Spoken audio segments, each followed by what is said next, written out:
of the Republic of the Philippines and the Associate Justices of the Supreme Court of the Philippines.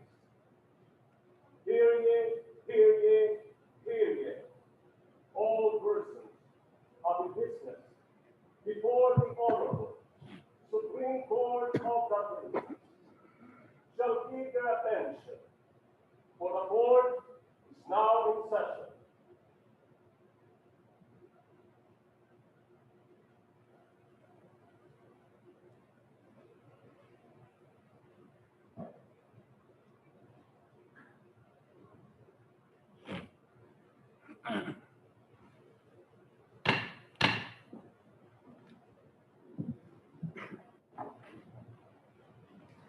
Call the petitions, the cases.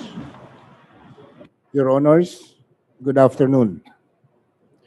This is a continuation of the oral arguments for the 37 consolidated petitions that challenge the constitutionality of Republic Act 11479, or otherwise known as the Anti-Terrorism Act of 2020, or the ATA.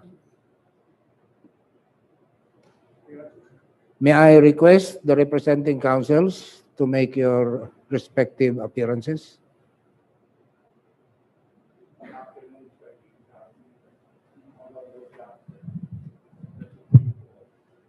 I am Jose Anselmo I. Cadiz,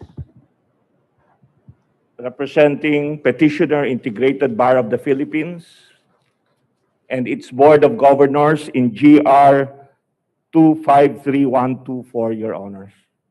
Thank you very much. Respectfully appearing, Your Honors, in GR number 252741, Attorney Jose Manuel Diokno. We are ready, Your Honor. Good afternoon, Your Honors. I am Attorney Alfredo Molo III, respectfully appearing for petitioners, retired Justices Carpio and Carpio Morales, UP Law Professors et al. In GR number 252736. We are ready, Your Honors. Good afternoon, Your Honors. Evelyn Ursua, respectfully appearing for the petitioners NUJP et al. In GR number 252747. You're ready, Your Honor.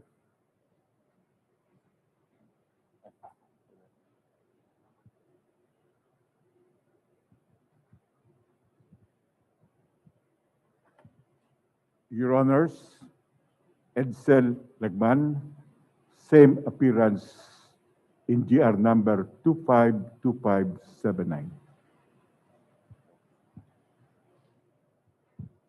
Your Honors, magandang hapon. Neri Javier Colmenares, Counsel for Petitioner in GR 252585, Your Honors. Thank you. Assalamualaikum, Your Honors. I am Attorney Algamar Latif. I am appearing for GR number 252759. We are ready, Your Honor.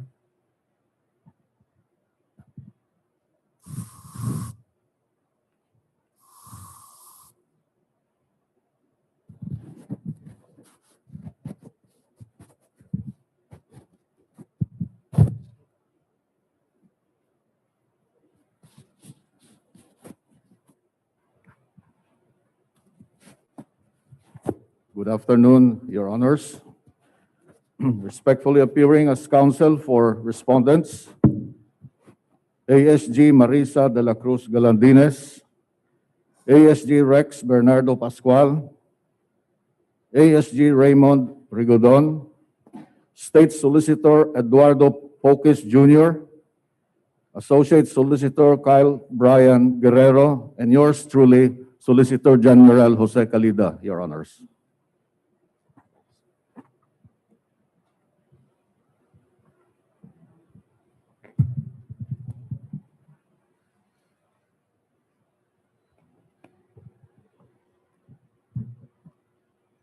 Yes, is your raising your right hand, Tony Molo?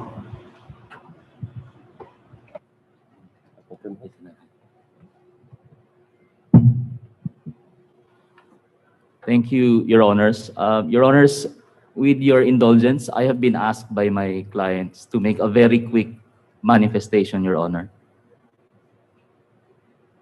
Go ahead, please. Thank you, Your Honors. Your Honors, last hearing, we heard our kind, learned friend, the Solicitor General, make a more oral manifestation.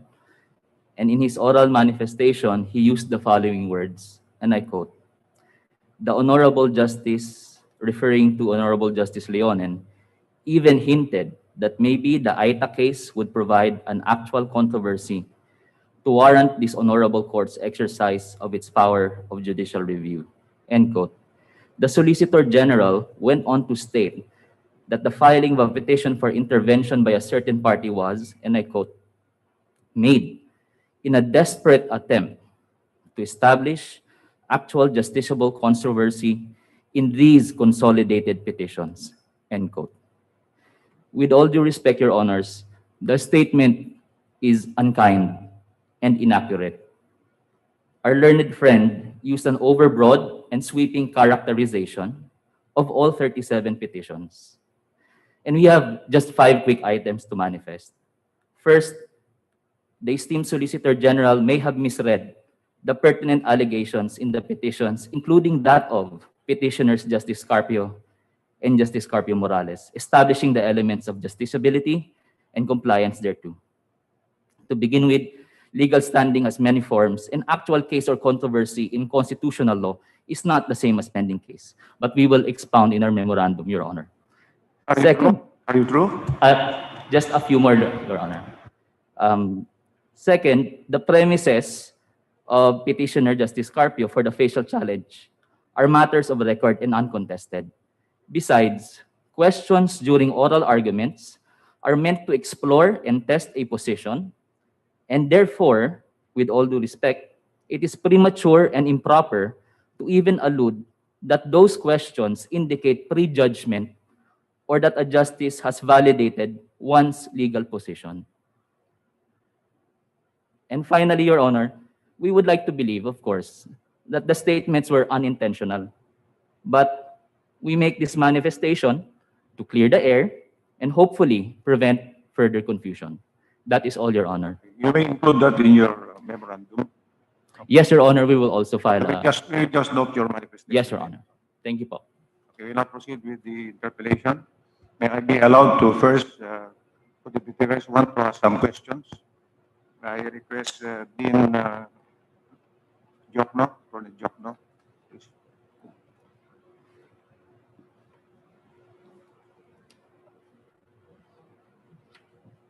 Good afternoon, Your Honors. Good afternoon, Dean. No? Good afternoon. I just want to ask some clarificatory questions because of the questions and your answers for the past 2 hearings. No? I'm referring to the first 3 enumerations in Section 4, letters A, B, and C. Yes, sir. You are, if I got you right, you have some questions as to whether or not this one is vague. Okay. But you do not have any questions as far as paragraphs D and E. Okay. Now, letter A provides that engages in acts intended to cause death. No, I think you have an objection on this because you are punishing the intent. Did I get you right? It is the intent that's being punished. Unlike, if Your Honor, please, the Human Security Act, which clearly penalized predicate crimes, Yeah. the definition in the Anti-Terror Act, Your Honor, replaced the predicate crime requirement with acts intended to cause death, etc. Yeah. But if you follow the definition in the Human Security Act, which is now amended by this law, then it would seem that patayan muna bago terrorism. Because in the enumerations under the old law, there are several predicate crimes, no? And the predicates listed are kidnapping, for ransom, even robbery, even murder, and so on. So it would seem from your definition that there must be these predicate crimes should first be committed before they could be liable for terrorism. If I may, Your Honor, please, under the Human Security Act, Book 1 of the Revised Penal Code is expressly incorporated, which means that even attempts and frustrated stage of the commission of the crime are punished under the old law. However, under the Anti-Terror Act, that phrase is included in the definition regardless of the stage of execution, so it appears to do away Yeah, with the stages of execution, Your Honor. But do you find any crimes in the revised penal code that penalize preparatory acts? Because it would seem that paragraphs A, B, and C refer to preparatory acts. That's why in the law says they are disregarding the stages of felony under the revised penal code. And this simply means that these A, B, and C are preparatory acts. Do you agree with me? Well, Your Honor, the Human Security Act penalizes from the No, attempted no, I'm stage forward. referring to the present law now. With respect The way I understand from the provisions in A, B, and C engages in acts intended to cause. No, these are preparatory acts, and there is a provision in the law that this law will not follow the stages of felony, regardless of the stages of felony in the revised penal code. So that means that these are preparatory acts. Because if you use the stages of felony under the revised penal code as a rule, then criminal responsibility will begin from attempted felony. But these provisions engages acts intended to cause, they have not yet reached the attempted stage. These are preparatory acts. Do you agree with me? Yes, Your Honor, that Yeah, is okay, precisely okay. one of our concerns Yeah, with okay, the law. So you agree with me. Now, my next question is, are there provisions in the law where preparatory acts are punished? Your Honor is referring to the anti-terror law or No, more no. generally? I'm just asking you, are there existing crimes that are punished even if the acts are still preparatory and therefore they have not yet reached the attempted stage? Are there crimes? Well, I would only be aware, Your Honor, of crimes that penalize conspiracy. Yeah. So, proposal to commit a crime of rebellion, that is a crime. Yes, Your Honor. Okay. When we speak of proposal, it is merely a proposal to commit the crime of rebellion. That's all. Yes, Your Honor. There is no yet act, overt act that would show an attempted act of rebellion, because merely proposal that is punished, right? Yes, Your Honor. Yeah. If the proposal is accepted, then it becomes conspiracy, because conspiracy is an agreement of two or more persons, right? That's right, Your And Honor. these are also preparatory acts. Yes, Your Honor. Yes. There is also a crime of proposal to commit the crime of sedition. I mean, conspiracy to commit the crime of sedition. Yes, there is a Yes, crime. yes, Your Honor. But there is no proposal to commit the crime of sedition. Yeah. There is also a crime of inciting to rebellion. Is it not? Yes, Your Honor. Yeah, these are preparatory acts. I would consider inciting, Your Honor, as a act that is consummated upon the speech being made by the person. So Yeah, but therefore, there is. I would not consider but it when you a... commit, but when you commit the crime of sedition, there must be tumultus aprea. So when I incite somebody, there is no yet tumult. I'm inviting people to be more than 4 persons. Di ba? Commit violence. Di ba? And achieve the purposes of sedition. That is inciting to sedition, because if there is already tumultus aprea, and therefore there is already prevention of the execution of a duty that is performed by an agency, government agency, that's already consummated. Insofar as sedition is concerned, inciting then could be a preparatory act. Your Yes. Honor. There is a crime of there is a crime of proposal and conspiracy to commit the crime of treason. There is also a crime of proposal and conspiracy to commit the crime of rebellion. There is also a crime of proposal and conspiracy to commit the crime of codeta, which is a new law, inserted only under Article 134 in the crime of rebellion. And there is a crime of conspiracy of sedition. All of these acts are preparatory acts. These are not new. These acts were there since in 1932, when the revised penal code was crafted. So, if the anti-terrorism law now provides preparatory acts as crimes, Are these provisions now void? The problem, Your Honor, is that the anti-terror law does not employ the terminology of preparatory acts. It simply says acts intended to. And that gives rise now to a whole broad possible interpretations. And that is really our You may be attack on the correct. law. You may be correct, no? But if you look at Section 4, Section 5, Section 6, Section 7, and Section 8, Section 9, these are the provisions that are covered by paragraphs A, B, and C. Number 5, threat to commit terrorism. Number 6, preparing and facilitating the commission of terrorism. Conspiracy to commit terrorism. Proposal to commit terrorism. Inciting to commit terrorism. Precisely, A, B, and C are provided in Section 4 because of the provisions in Section 5, Section 9. So what is vague and what is void under these enumerations under paragraphs A, B, and C? Well, what is vague, Your Honor, is the terminology acts intended to, because that is a state of mind that is left to the law enforcer to determine whether those acts, which are not criminal or violent acts in themselves, can give rise to the inference of intent, Your Honor. Yeah, but if you look at the whole text of Section 4, the intention is based from the purpose. There is a purpose. There are purposes under paragraph E. The law makes reference, Your Honor, to two states of mind. In the first part, it makes reference to acts intended to, and the second part, it makes reference to purposes, Your Honor. Supposing there are a group of armed men, they are planning to commit terrorist acts as defined in the terrorism law. So they are planning. They are talking about arming themselves and so on. No? And there is evidence and heard that they are planning to attack a municipality or an edifice, a government building, no, to create fear among the populace or the population. What will you say? Will that not be preparatory acts? Do we still have to determine what is the intention? It's already very clear from the acts. Well, so we will not punish that kind of a situation. That would clearly fall within the crime of proposal, Your Honor. Suppose it is punished under Section 8.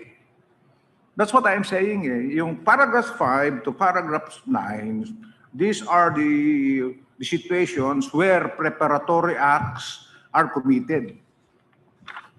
Inciting to commit terrorism, proposal to commit terrorism, all of these are preparatory acts. So anyway, you include in your memorandum your other reasoning on my questions, Din. No? Yes, Your Honor. So that's all, Din. That's all, Din. I just wanted to be clarified. Just short questions lang. Okay. May I request Congressman Lagman?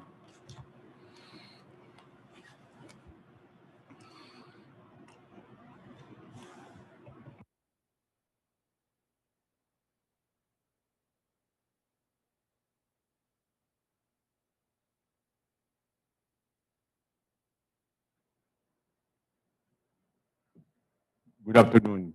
Good afternoon, Mr. Congressman. We always see each other in Congress when we present our budget in the judiciary.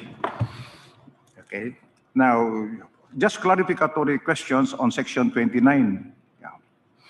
Now, there has been already a lot of questions that the provision in the Constitution of the suspension of the privilege of the writ of habeas corpus and that a case should be filed within the 3-day period, that provision does not apply under Section 29. No, I think those are the questions that were asked during the last hearing. No, my question is concentrated on Article 125 of the revised Penal Code. Okay, do you agree with me, Congressman, that Article 125 was introduced as early as 1932? Yes, Your Honor. Yeah. And the periods to file cases under 125 would be 36 hours for those penalized by afflictive penalties, reclusion perpetua, life imprisonment, and death. 36 hours. Yes. Yeah. And for non-afflictive crimes, then it is 24 hours. Yes. And for light felonies, then it's 12 hours. That is correct, Your Honor. Since As originally enacted. Yeah, right. Since the introduction of Article 125, this law has never been amended. That is correct, Your Yeah, Honor. it has never been amended. It is only in the anti-crime and the anti-terrorism law where they extended the period to 14 days.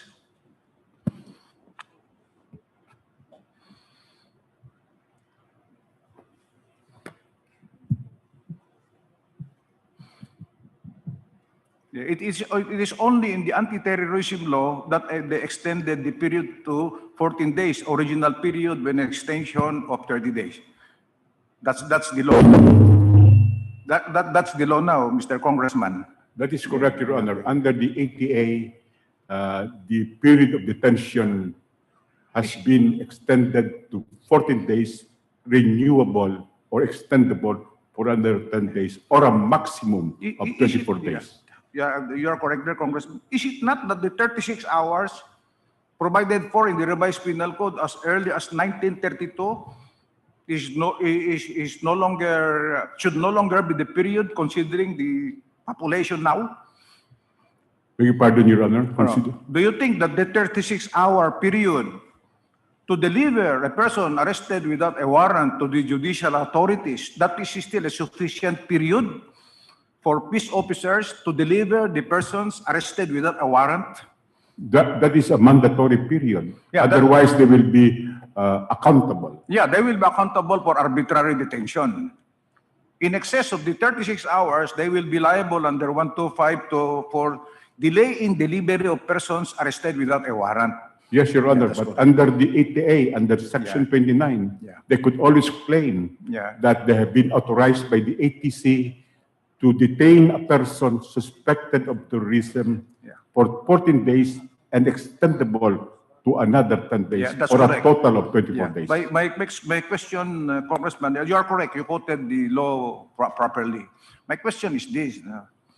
When the 36-hour or the periods provided for in Article 125, this provision was introduced as early as 1932. And probably the population of the country was even less than 1 million.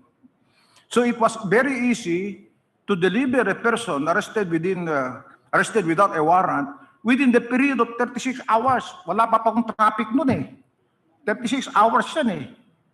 Now the experience is that cases are filed hastily before the courts because of this restrictive period of 36 hours. Your Honor, that is still a good law as Article 125 of the revised penal code. Yeah.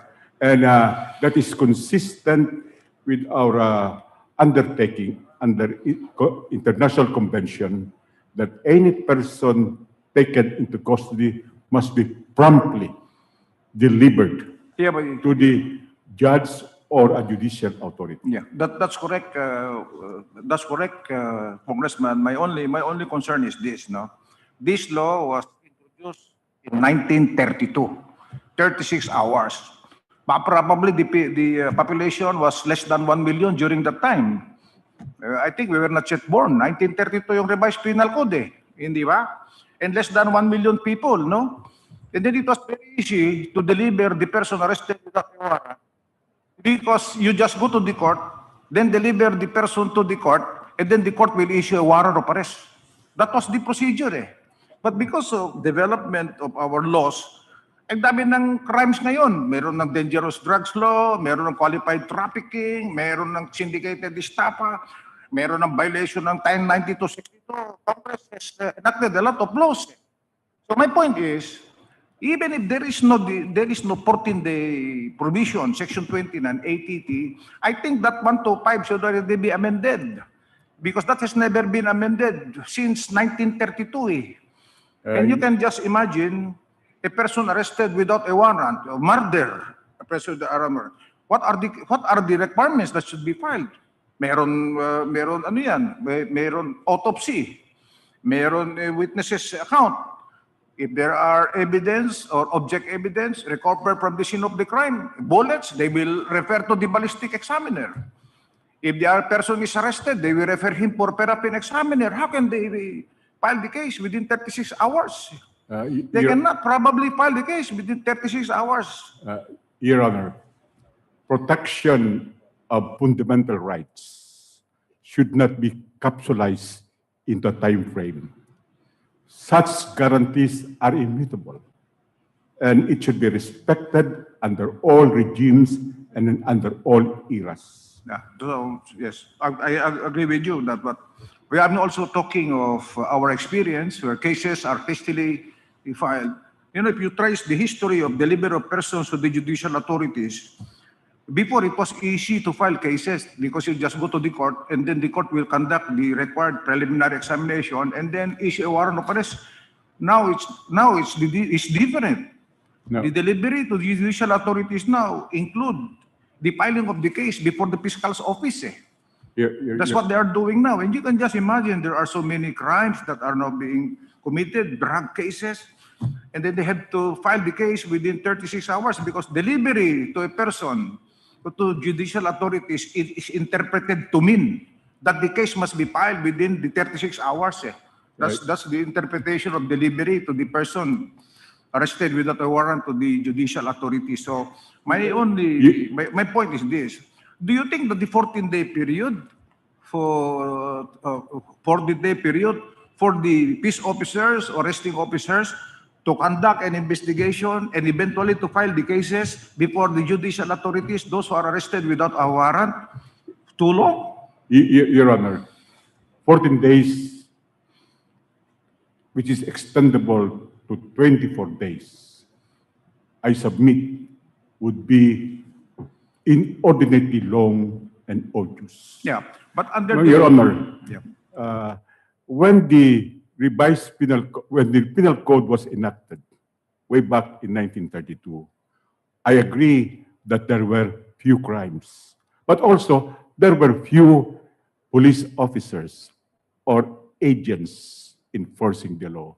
But now there are many police officers, countless of them, so that Congress has to appropriate billions of pesos to support the PNP.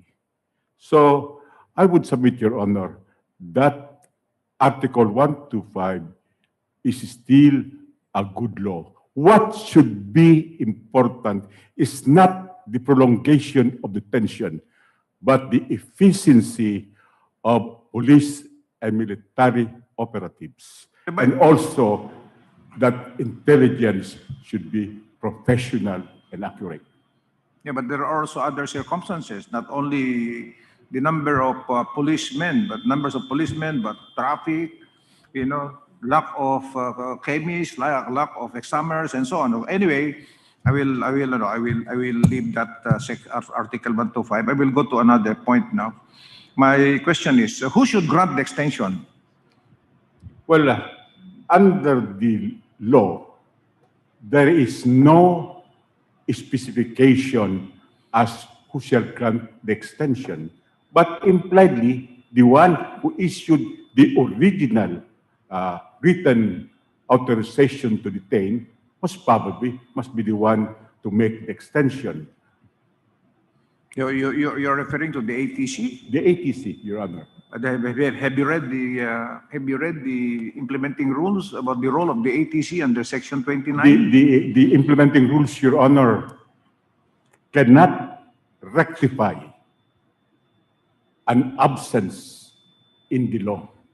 It has Congress, which has the authority to amend, modify, or clarify the law, not an executive agency making the IRI. Okay, I will not debate on you on that. But you have your own interpretation. I will not debate on you on that because it's clear from the implementing rules that the interpretation of the role of the ATC is that it's only for purposes that the policeman cannot comply with the period required under 125, not the 14-day period, the 125. Then the ATC may.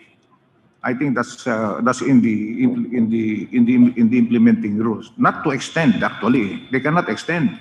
the peace officers cannot extend. I think that's the role of the ATC. Your Honor, may I just say that the IRR means implementing rules and regulation. Yeah. It does not mean implementing, rectifying rules and regulation. Okay. Now, another question. It is your theory that the ATC is authorized to issue warrants?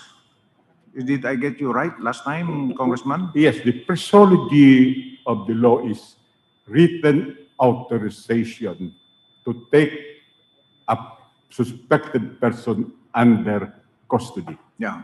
That means to say a written authorization would also include a warrant of arrest, because you cannot detain someone without accosting or taking him into custody. Yeah, but there are two ways of arresting a person. One is the issuance of a warrant of arrest after filing a case before the court, and the other one is a warrantless arrest. Yes, Your Honor. So which of the two? Under Article 27, the title is very obvious. It says, detention without a judicial warrant of arrest. This is a direct infringement of Section 2 of Article 3 of the Bill of Rights, which says that no warrant shall issue except upon probable cause to be personally determined by the judge. In the case of ATA, the judicial warrant is supplanted by an executive warrant, which has been deleted as a provision in the 1987 Constitution, where it appears in the 1972 Constitution. That's why my question is, does this refer to the two kinds of arrest without a warrant, and warrant of arrest issued by the court? Well, in this case, Your Honor, Section 27 refers to an arrest and detention without a judicial warrant. The title says so. Because if the intention of Congress was to include a judicial warrant, sa tingin ko, di makakalusot sa Senado yan, because we have bright people in the Senate. Your Honor. If Section 29 is intended to cover judicial warrant where an information must be first filed, then I think even in Congress or Senate, you would not allow it. Your Honor, the problem is the bill and the Senate antedated the bill in the House. And the bill in the House was a copycat of the bill in the Senate, so much so there was no need for a bicameral conference committee. There are bright people in the Senate who Well, would not have allowed this kind of provision the way you interpreted it, no? I will not mention their names, no? I thought if this one refers to a judicial warrant, because they fully know that under the rules of court provides for the procedure in the issuance of a warrant of arrest. So, and law cannot even prevail over a procedure of a Supreme Court rules pertaining to practice of law. That is a procedure required under the rules of procedure. Kaya sabi ko, I thought if those bright people in the Senate could have allowed it, because I think everybody knows that if it comes to procedure, then we have to defer to the procedure, because that is also recognized in the Constitution. I will go back to the very title of Section 29. It says, detention without a judicial warrant of arrest. Yeah. That means to say, it is an arrest without the issuance of a warrant. Okay, I will by give you an example. competent judge. I will give you an example, Congressman. If there are violators of forget about terrorism. If there are violators now ongoing, no, there are violators violating a law. I'm the head of the office. I'm a general. Can I not tell my subordinates, go and arrest them? Will that be valid or invalid? Well, Your Honor, the arrest can only be made by a judge issuing the warrant of arrest.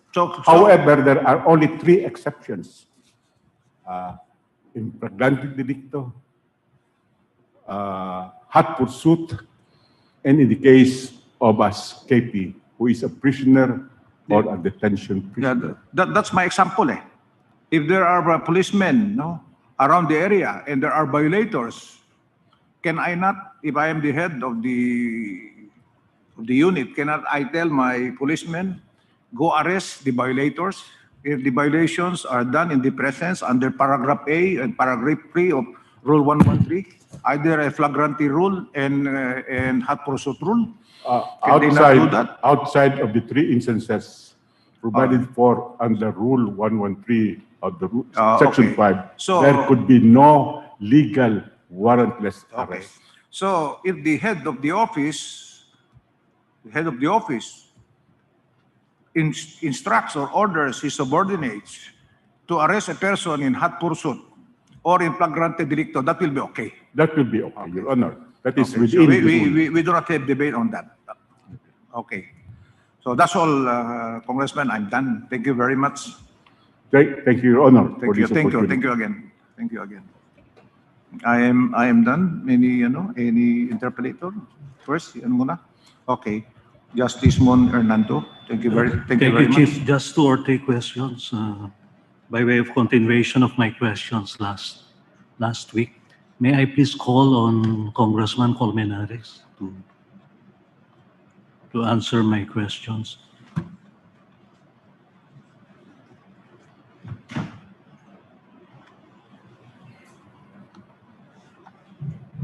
Thank you, Your Honor. Good afternoon, Congressman Good afternoon Colmenares. po.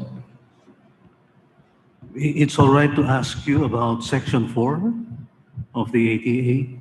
Yes, you can ask me of that, All right. even if the clusters are different. I recall someone amongst you mentioning that what Section 4 penalizes is mere intent. Yes, Your Honor. It has been discussed by Attorney Jokno, but we also support that contention, Your Honors, please. Yes. If you would read Section 4, it would appear, at least to me at this time, that it's just not intent that is penalized. There has to be an act. Correct, Your Honor. Because, for instance, in Section 4A, it says, engages in acts Yes, Your Honor. intended to. Okay? So, that should not mean that the law punishes intent in itself. I think, Your Honor, what we are asserting is this. The definition says any act could be a legal act, it could be an illegal act, it depends. The fact that it can encompass an illegal act does not cure the fact that it can also encompass a legal act. So in this case, Your Honor, we are saying that we are committing a legal act. It's not illegal. But because of the imputation of the intention and the purpose, then it becomes terrorism. As an example, Your Honor, please. I call for a huge rally. The huge rally paralyzed traffic. And then our demand was that the president should step down from Malacanang.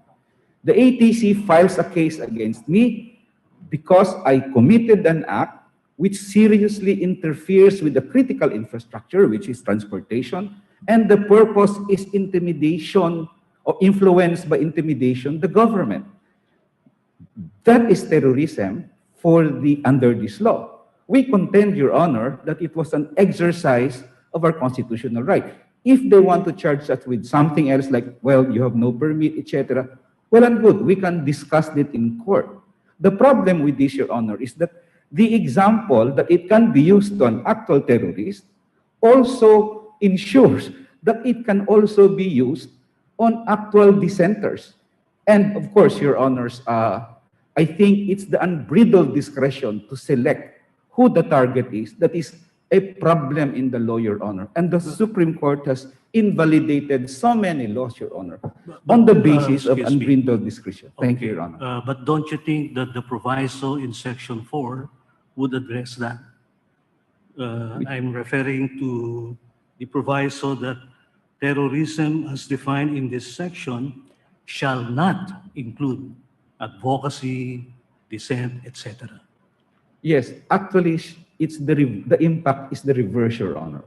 Because now that they've included this, actually what Section 4 is, advocacy and the exercise of civil political rights is included in terrorism if it is intended to cause physical harm. So without, I don't know if the Congress intended this, but they actually admitted in the law that the exercise of civil and political rights can become a terrorist act. So instead of a safeguard, Your Honor, they expressly included that. Imagine, Your Honor, you know, as I mentioned a while ago, I don't think it should be construed that way, because the proviso uses the word not, no? So it's exclusive, not inclusive. Yes, but it also shall not include. Yes, you're correct, Your Honor. But it also added something else, provided it is not intended to cause. If they ended with period, it is not included, that's it. But So I couldn't won't you think also that that goes without saying? Because even if it's not included, the phrase which are not intended, then a law enforcer could still arrest people if the rally would turn into a murderous rampage, no? Your By the Honor, rioters. Your Honors, please. I was describing EDSA a while ago, actually. Under this law, EDSA is a terrorist act because it goes into the vague and amorphous intent to seriously interfere with critical infrastructure. So, Your Honors, please, I couldn't think of an exercise of constitutional right that can become terrorism to be addressed by this law that is not actually punished by other laws like the Human Security Act. The Human Security Act, Your Honor, I could not think even of any terrorist act that cannot be punished by the Human Security Act, draconian though it may be, or the revised penal code, Your Honor. So what's the purpose of including this safeguard? And for us, Your Honor, we allege that the purpose is to actually include dissent and chill people from dissenting, because the moment you exercise your civil and political rights, we can impute intention of harm to you, and you can be charged, no, not charged, Your Honor. You can be detained for 24 days, which is a punishment in itself, Your Honor. Well, So, as I said, and I'm pointing out again to how the proviso is crafted. Yes, It Your says shall not, no? So that's a warning to a law enforcer that he Yes, should Your not Honor. interfere with groups' advocacy or dissent, etc., except when the law enforcer would see that the act transitions into something more sinister, like already setting on fire the houses, killing people, etc., etc. that is, you are correct in that That's sense, another Your way Honor. of looking at it, isn't it? Yes, Your Honor. But the Congressman. fact that it can be used Thank you. against people setting fires, but it can also be used against people not setting fires, that's the problem with this law, Your Honor. Mhm. The HSA anyway covers those acts anyway, Okay. Your Honor. Okay, thank you, Congressman. Now, I seem also to recall that one of you said that Section 4, as worded, would reverse the burden of proof in respect of a person charged, because he would have to overturn, or I mean to overcome the intent that the law would attribute to him. Yes, Is that accurate? I was not the one who said that, Your Honor, but we can support that too. In the example I just gave to you, the big rally paralyzed traffic for 4 So if days. somebody is arrested under Section 4, it would be his turn at inception to present evidence that it was not his intention to commit I don't think these crimes. I don't think that was the essence of what was stated by my colleagues. It is probably in the sense that because of the paralysis and the imputation that it was intended to strictly interfere with critical infrastructure, it is now my burden to prove that, no, when we held that rally, it paralyzed traffic for 4 days like EDSA, but we did not intend to, commit terrorist That acts. is not what will happen in court, Congressman Colmenares. Yes, Your Honor. Because You're correct. if a person is arrested under this act and charged with a violation of Section 4, it will be the prosecution at inception that will, by the evidence that it will introduce, establish the act plus the purpose, isn't it?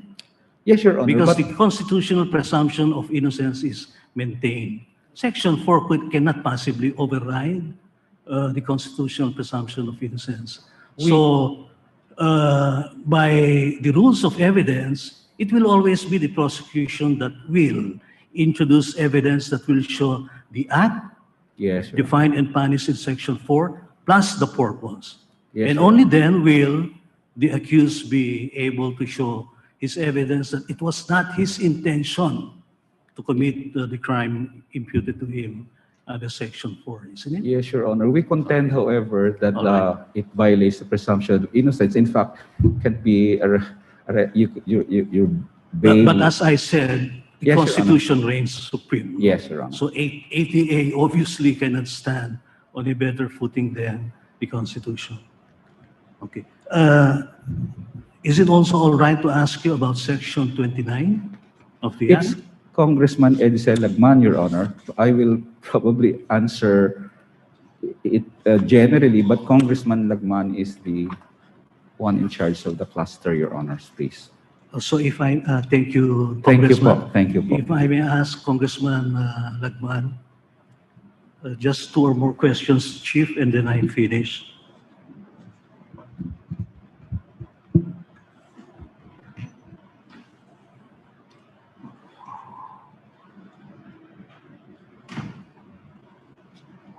Good afternoon, Congressman Lagman. Good afternoon, Mr. Justice. I've been reading Section 29, probably about 30 times already. No? And I find something peculiar about this provision that's which is not found in any other law. Okay. The second paragraph says, immediately after taking custody of a person suspected of committing a crime, terrorism, etc., the law enforcement agent or military personnel shall notify in writing the judge of the court nearest the place of apprehension. And then this written notice should also be furnished the ATC and significantly, very significantly, the Commission on Human Rights. I don't find this kind of a requirement even under the Dangerous Drugs Act, no? Your Honor. Or any other penal code. Would you venture to your opinion as to why there is this provision on written notice to the judge and then CHR and ATC? Your Honor, it's supposed to be a safeguard. But that safeguard is illusory because that written notice is not even required to be under oath. So the police officer can fabricate his account and he will not be held accountable. Unlike in the Human Security Act, when the requirement is that before detaining a person under the Human Security Act, the police officer or law enforcer shall bring personally such person to the nearest judge so that the latter can verify the identities of the law enforcer and the suspect, determine why the suspect has been apprehended, and most importantly, to find out whether the suspect has been subjected to torture.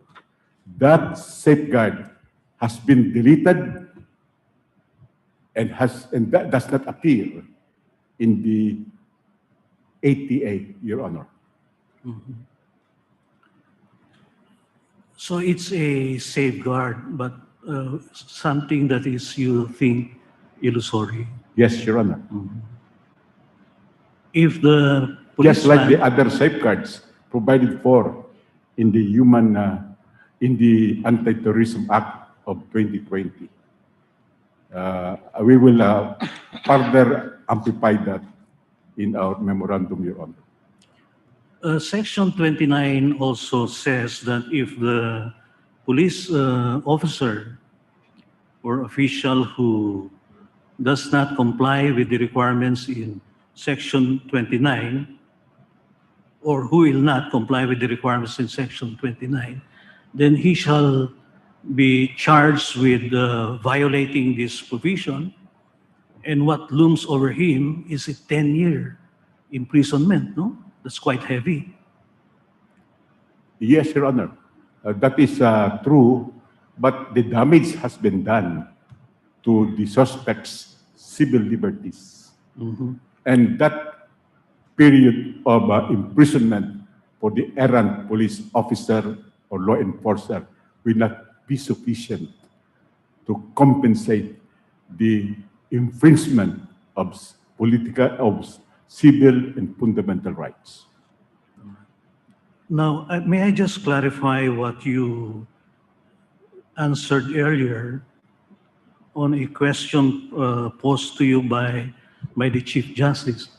This is with regard to the extension of the detention to 10 days. Yes, Your Honor. You said that it's actually the law enforcer who shall determine whether or not to extend. I didn't say that, Your Honor. But what I was asked, who shall make or grant the extension? And I said, the law does not say who shall be the authority. But I would presume that since the written authorization for detention without a judicial warrant was made by the Anti-Terrorism Council, then the Anti-Terrorism Council must be the one to make such extension.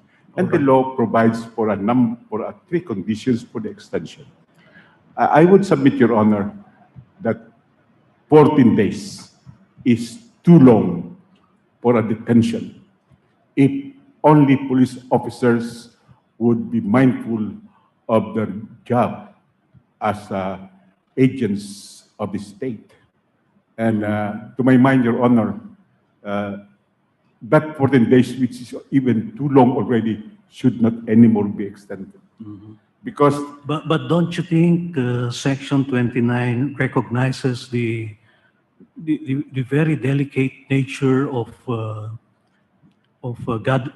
evidence gathering in respect of terrorism? As you know, it's a global threat yes, Your Honor. Humanity, no? And our law enforcers would have to coordinate with the Interpol.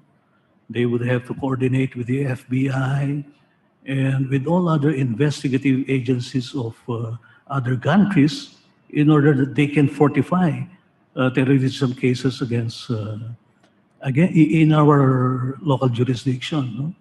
No? But anyway, Your Honor, my reading of, I'm sorry, Congressman Lagman, my reading of Section 29 is that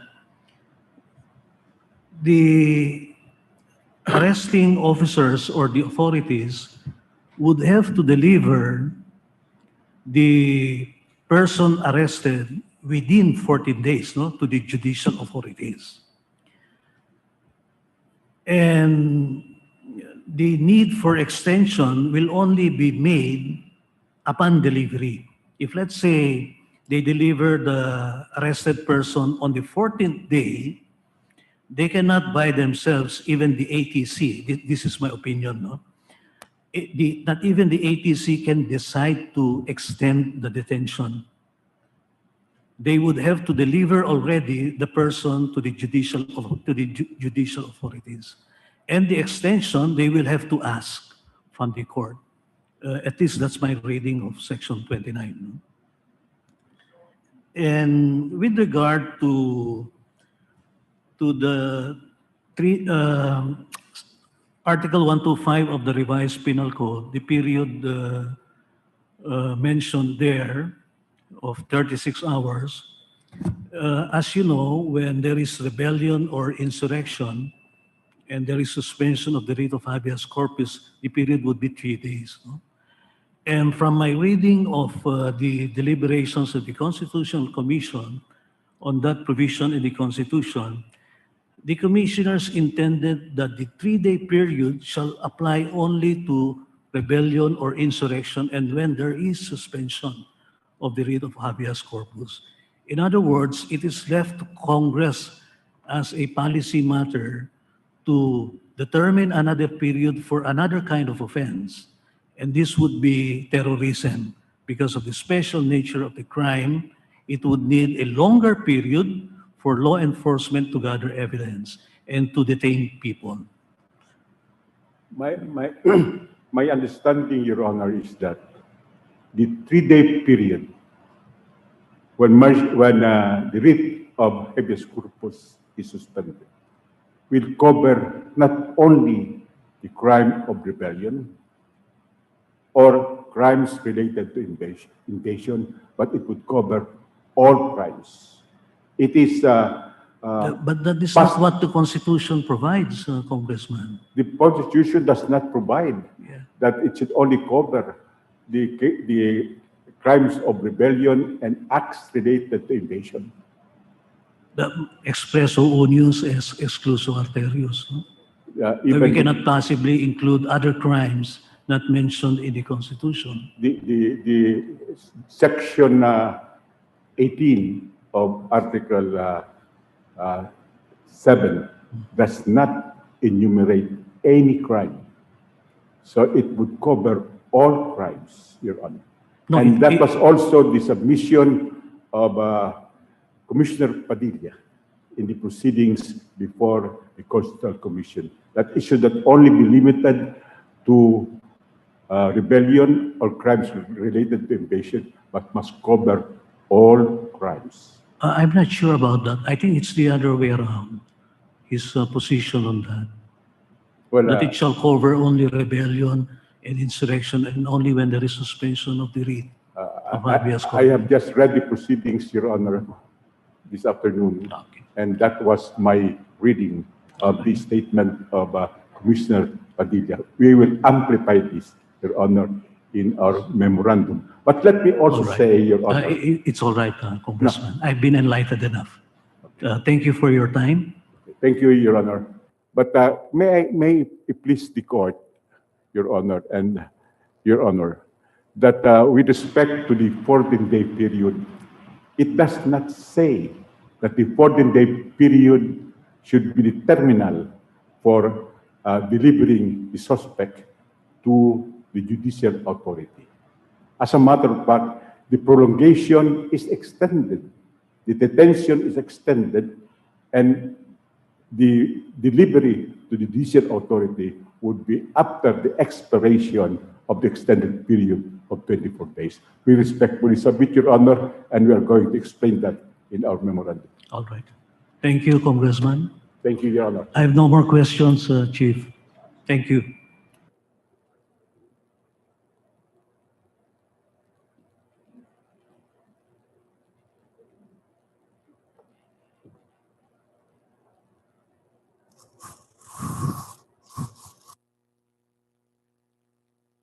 Justice Kagiwa is next. Yeah. Thank you, Chief. Can I call Attorney Ursua?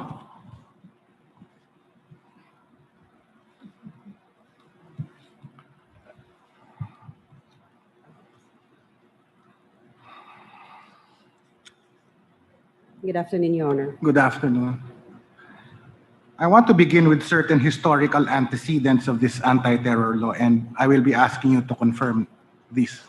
Yes, Your Honor.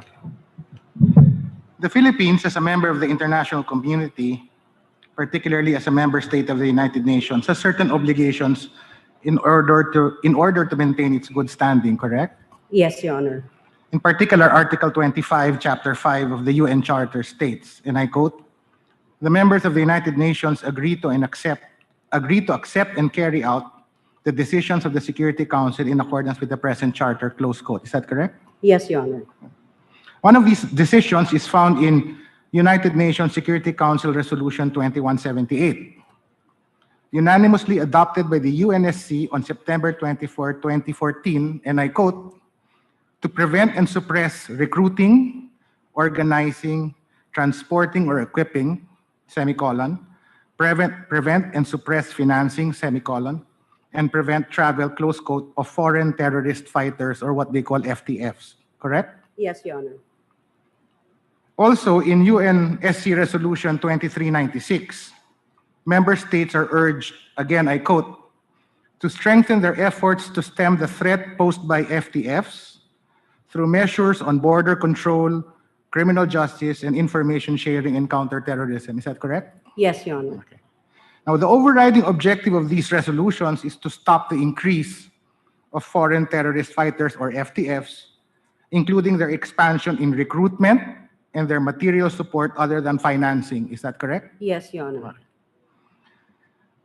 These international obligations, in effect, acknowledge that terrorism is a global reality that transcends borders and requires the cooperation of all states, correct? That is correct, Your Honor. And the Philippines, being a member of the UN, must play its role in the overall effort to curb this problem, correct? Yes, Your Honor. It's not merely a domestic issue, but an international one, correct? That is correct, Your Honor. So we can agree that this objective or state policy is not only laudable, but in fact, essential. That is correct, Your Honor. The Philippines is also a member of the Asia-Pacific Group on money laundering, correct? Yes, Your Honor. And that is an intergovernmental organization that aims to implement and enforce internationally accepted standards to address money laundering, terrorist financing, particularly the Financial Action Task Force recommendations, correct? Yes, Your Honor. And one of the rules of membership in the APG, I will call it APG, is to submit to a mutual peer review system to assess compliance with international money laundering and counterterrorism financing. Is that correct? Yes, Your Honor. This peer review system is also referred to as mutual evaluations, correct? Yes, Your Honor. Okay. In 2008, in the second round ME of the Philippines, do you know what happened? No, Your Honor. The Philippines received a poor rating in the 2009 ME report due to major shortcomings in the anti-money laundering and combating the financing of terrorism legal framework. As a result, the Philippines was placed in the FATF's gray list and subjected to the International Cooperation Review Group process in 2010. What is this gray list? Do you know? Countries that are deemed not sufficiently compliant, Your Honor, with its obligations to address money laundering. And being in that gray list will affect the country's credit rating in the international community, correct? Yes, Your Honor. And in fact, it will prevent the Philippines from even receiving an A credit rating, correct? Yes, Your Honor. And the highest credit rating, as far as you know, is what? I'm sorry, Your Honor. AAA? For the United States, for example. Is that a AAA country, credit I think rating? so, Your Honor. And we are not there. We are just in category BBB, correct? Yes, Your Honor. So we have, if we are in the gray list, we cannot, as a country, become A. We cannot move from BBB to A, correct? Yes, Your Honor. Okay. In response, historically, and I want you to confirm this, the Philippines enacted several laws to facilitate its removal from the gray list, correct? Yes, Your Honor. We're talking about Republic Act 10167 and Republic Act 10168.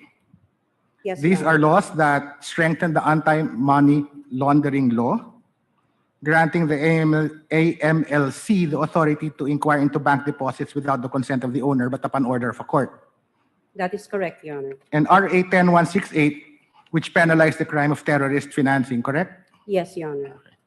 The following year, on February 15, 2013, another law was passed, RA 10365, that introduced amendments to the 2001 Anti-Money Laundering Act of 2001. And it included it expanded covered persons to include foreign exchange corporations, money changers, pre-need and insurance companies, correct? Yes, Your Honor. And the predicate crimes listed here was expanded from the original 14 to 34. That's correct, Your Honor.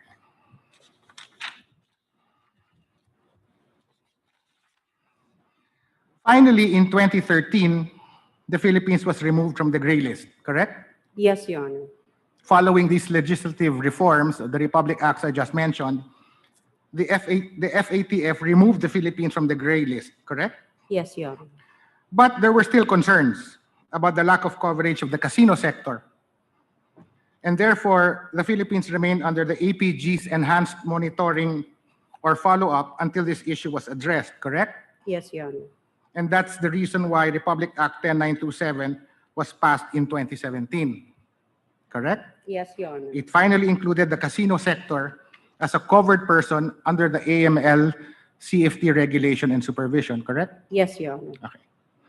In the third ME of the Philippines in the year 2018, the Philippines was found only partially compliant with the FATF's recommendation 6, or as I quote it, the targeted financial sanctions related to terrorism and terrorist financing, correct? Yes, Your Honor. And that is why the AMLC proposed amendments to the Human Security Act to improve the country's compliance with the FATF recommendations, correct? Yes, Your Honor. So that is the economic motive for amending the Human Security Act, correct? I believe so, Your Honor. Are you aware of what the AMLC wanted by way of amendments to improve the country's compliance? No, Your Honor. Okay, I'll tell you. There were four non-negotiable items for the AMLC. And these are all accessible through Google, actually. It was important for AMLC to comply with FATF recommendations that, one, there should be a designation ex parte of terrorist individuals. Two, implementation of targeted financial sanctions to stop the flow of funds. Three, evidentiary standards of probable cause when making designations. And four, criminality provisions for FTFs and the financing of travel of terrorists. And per my research, the amendments to the Human Security Act eventually became the ATA. Can you confirm that? Yes, Your Honor. And with the passage of the ATA, the Philippines is now one step closer to avoiding the risk of being included again in the FATF's gray list of countries, correct? Yes, Your Honor. All right. As the ATA is currently worded, can you identify which provisions were necessary for the Philippines to avoid the FATF gray list? Your Honor, the Philippines could have amended the HSA without violating constitutional rights, Your Honor. That's not my question. My question is, which provisions of the ATA actually address the concerns of the AMLC? Would Well, you Your know? Honor, for one, the designation ex parte was placed in the ATA now. Yeah, Section 3B. Yes, Your Honor. What else? There is now the implementation of targeted sanctions, also ex parte by the AMLC upon either on its own That's or... Section 25. Yes, What Your else? Honor. There's also the travel ban. For example, probable cause is found as an evidentiary standard or as a standard for determining whether sanctions should be imposed in the ATA. Okay, So, let me continue it for you. So we're talking about Section 3B on the definition of a designated person, Section 11A, B, and C on the unlawful acts of foreign terrorists, Section 25 on the designation of terrorist associations, Section 35 on the AMLA's or AMLC's authority to investigate, Section 36 on the AMLC's authority to freeze, Section 38 on safe harbor, and Section 46I on the function of the Anti-Terrorism Council. So, based on my reading, these provisions now address the concerns of the AMLC so as to take the Philippines out of the gray list, correct? yes, Your Honor.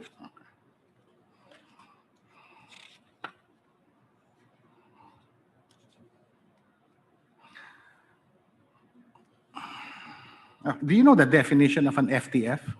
Your Honor, that's financial. No, it's a foreign terrorist fighter. Yes, Your Honor. And what's the definition? Would you know?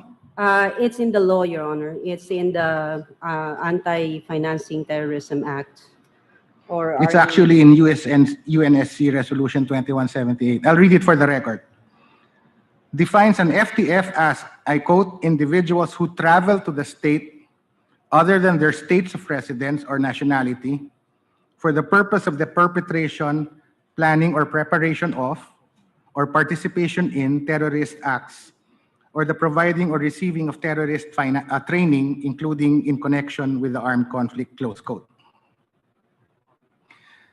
And the Anti-Terror Act, unlike the Human Security Act, has sought to address this by prescribing foreign terrorists in Section 11, correct? Yes, Your Honor. Okay. Now, aside from the ISIL-linked groups, would you know if the CPP-NPA was also mentioned as a growing threat in the October 2019 ME report?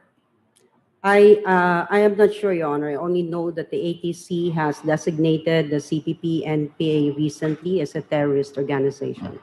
Well, as a matter of provable fact, the CPP-NPA was not mentioned in the October 2019 ME report.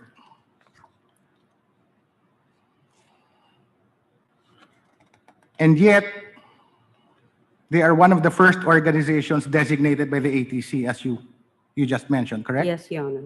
And that designation is by virtue of resolutions issued by the ATC? Yes, Your Honor.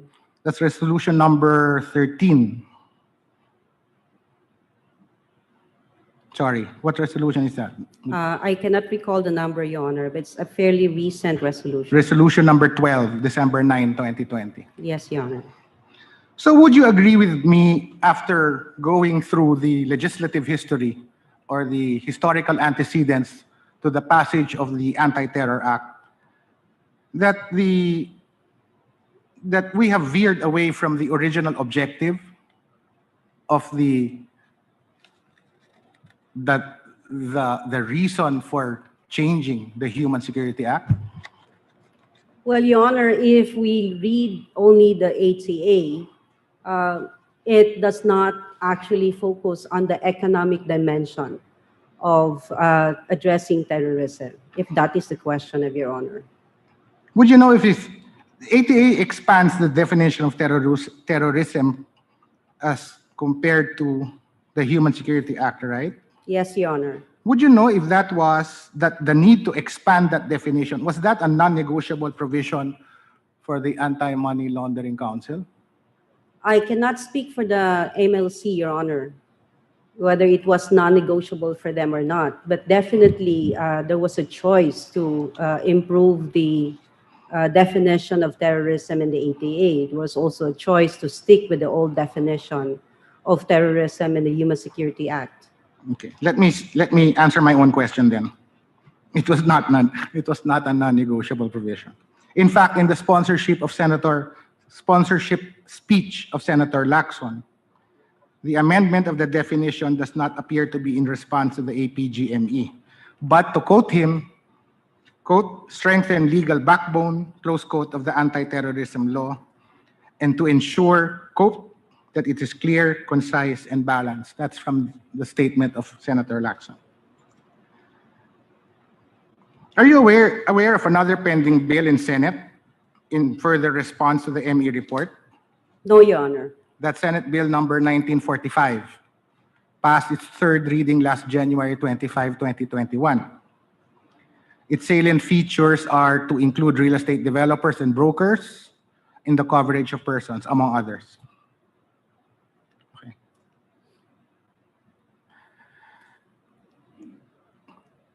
Is there an internationally accepted definition of terrorism, Attorney Ursula? No, Your Honor. There's no universally accepted definition of terrorism. In fact, there are hundreds of proposed definitions of terrorism. During the interpellations of the Senate bill, Senator Lacson himself stated that there are over 109 definitions of terrorism. Do you confirm that? Yes, Your Honor. Okay. Section 4, it appears to me, was made more consistent with the UN's proposed Comprehensive Convention on International Terrorism. Do you confirm that?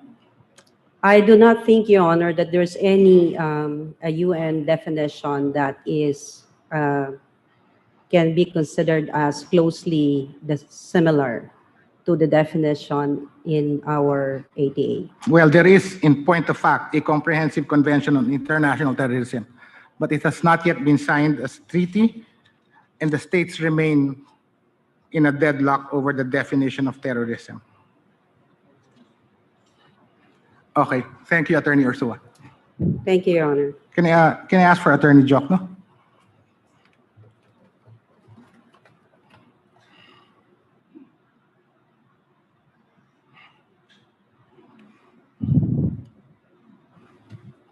I'll be asking you questions about facial challenge again for the nth time. Yes, sir. Okay. Generally, a facial challenge is not allowed against a penal statute, correct? Generally, yes, sir. There is an exception, correct? Yes, for statutes that restrict free speech, even if they are penal in nature, Your Honor. That's in Designate versus Executive Secretary. Yes, Your Honor. What was the law assailed in that case? The Cybercrime Prevention Act, Your Honor. By what remedial vehicle did the petitioners in that case come to the court? If I recall correctly, that was on certiorari, Your Honor, please. And prohibition? Yes. Directly to the court? Yes, Your Honor. What did Designate say about facial challenges?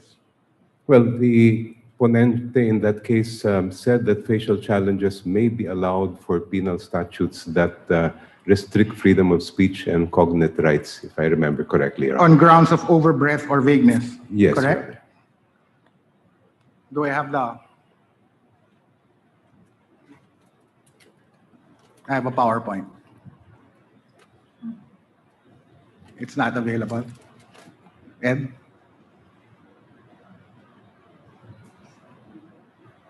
There you go. I just want to make sure that we're looking at the same language.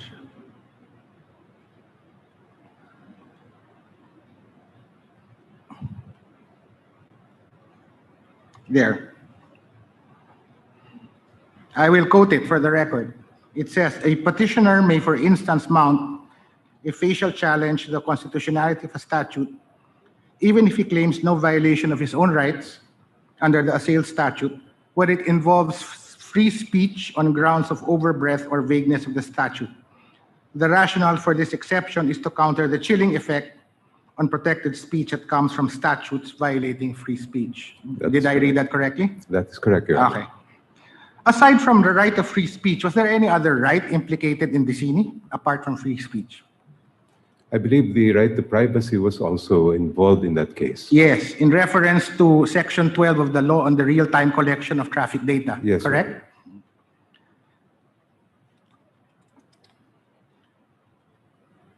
Does the ATA regulate speech? Yes, Your Honor.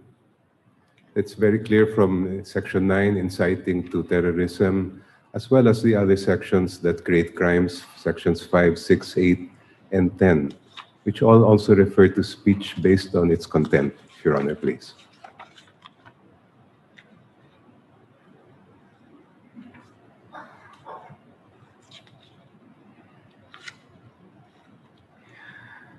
I turn again to what Justice Hernando was talking about earlier. Section 4. It explicitly excludes advocacy, protest, dissent, stoppage of work, industrial or mass action, and other similar exercises of civil and political rights when not intended to cause death, harm, endanger a person's life, or create a risk to public safety. Did I read the law correctly? Yes, Your Honor. It appears to contain a double negative because it says not. That's where I'm going. Yes. As a general rule, are all forms of speech and expression protected? Not all forms of speech, Your There Honor. there are speeches and expressions not protected, correct? For example, obscenity, Your Honor, would not be Pornography, protected. Yes, Your Honor. seditious speech, they're not, correct? Yes, Your Honor. But everything else, yes, it is protected. Especially political speech, Your Honor. Except that here, under Section 4, it is languaged in a way that is different. It says, all of these acts of free speech are excluded provided, there's a proviso, when not intended to cause death, harm, endanger a person's life, or create a risk to public safety. Am I correct? That is correct, Your Honor.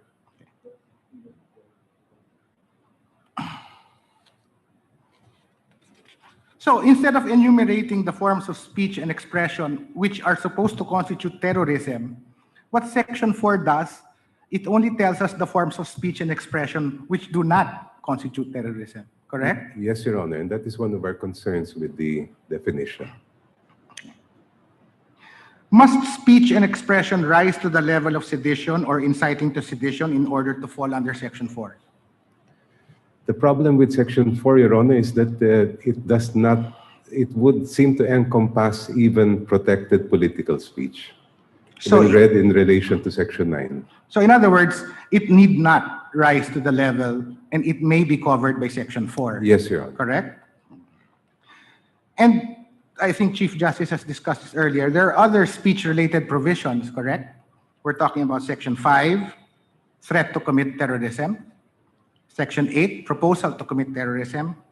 Section 9, inciting to commit terrorism. Correct? Yes, Your Honor. Even training, I think, would also include speech. Section 6, collecting or making documents. Correct? Yes, Your Honor. That's speech-related. Yes, Your Honor. What about publishing an advertisement or any information under Section 10? Is that speech-related? That would also be speech-related, Your Honor. And as you mentioned, under Section 12, training, expert advice, or assistance. Would Correct? also involve speech. Yes, Your Honor. Can we therefore, so all of these punishable acts under the ATA involve both speech and conduct, correct? Yes, Your Honor. Can we conclude, based on this in your position, that a facial challenge on the grounds of vagueness and overbreadth is proper? We submit that it is proper, Your Honor. Okay, thank you, Attorney Jokno. Thank you, Your Honor. Can I ask for Professor Molo?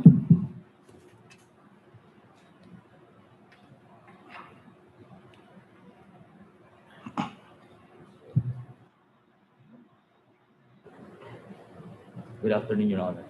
You are teaching in UP? Yes, Your Honor. That's a very good school. Thank you, Your Honor. You are generous, Your Honor. You're a professor of constitutional law. Yes, Your Honor. Okay.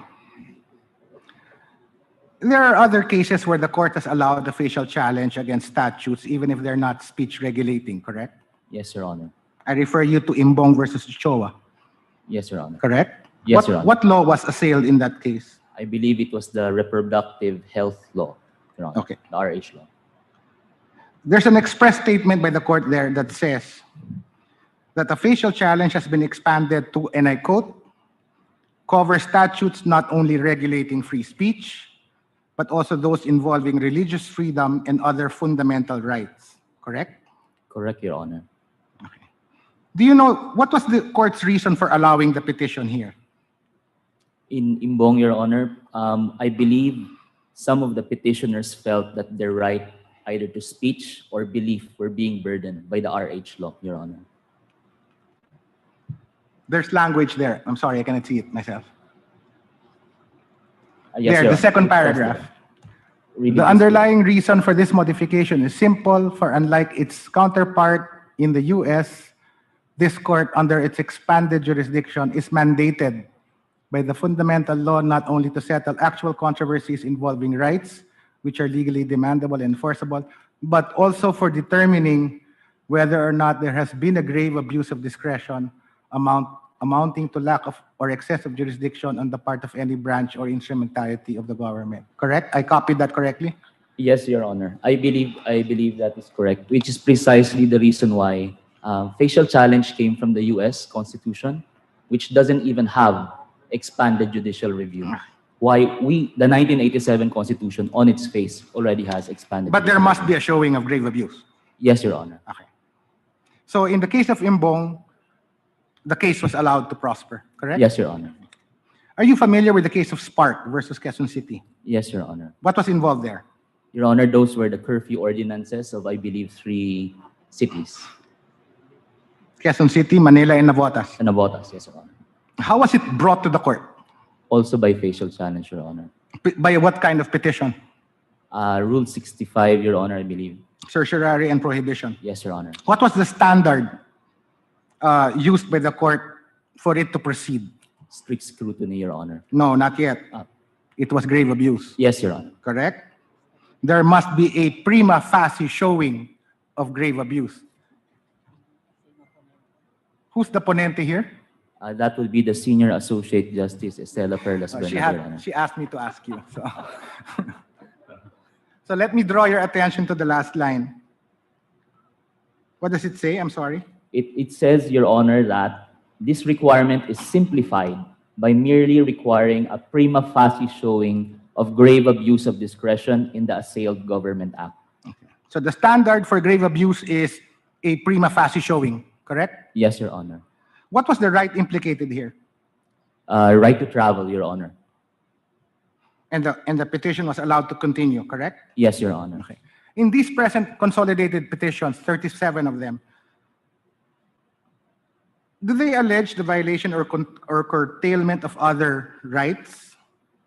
Yes, Your Honor. In fact, it goes into one of our claims that it is an issue that is both critical and of novel, because by my count, out of the 21 items in the Bill of Rights, the ATA is the first law that infringes 15.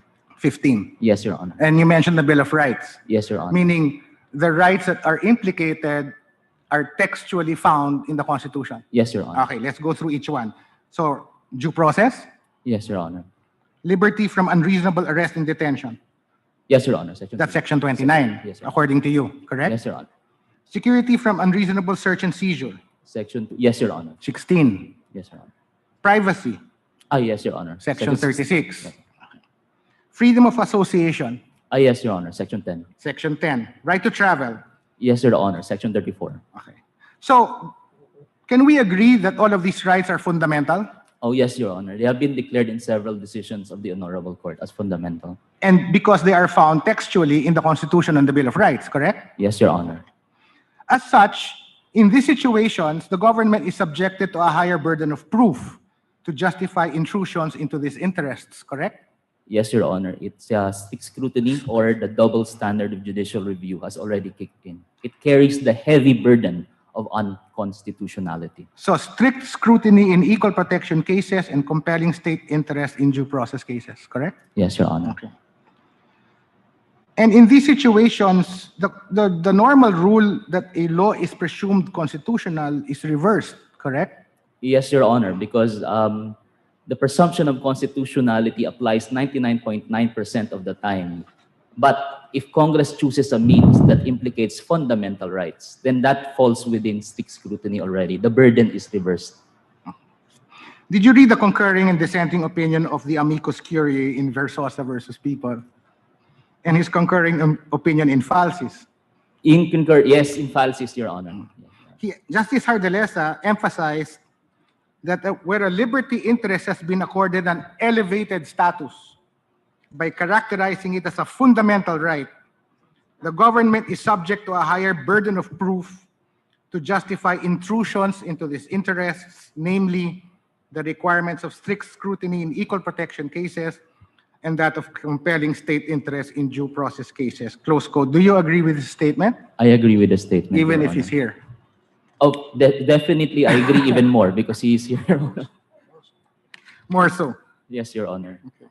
Do you agree with me that we can call these rights fundamental rights because they are textually found in the Constitution? Yes, Your Honor.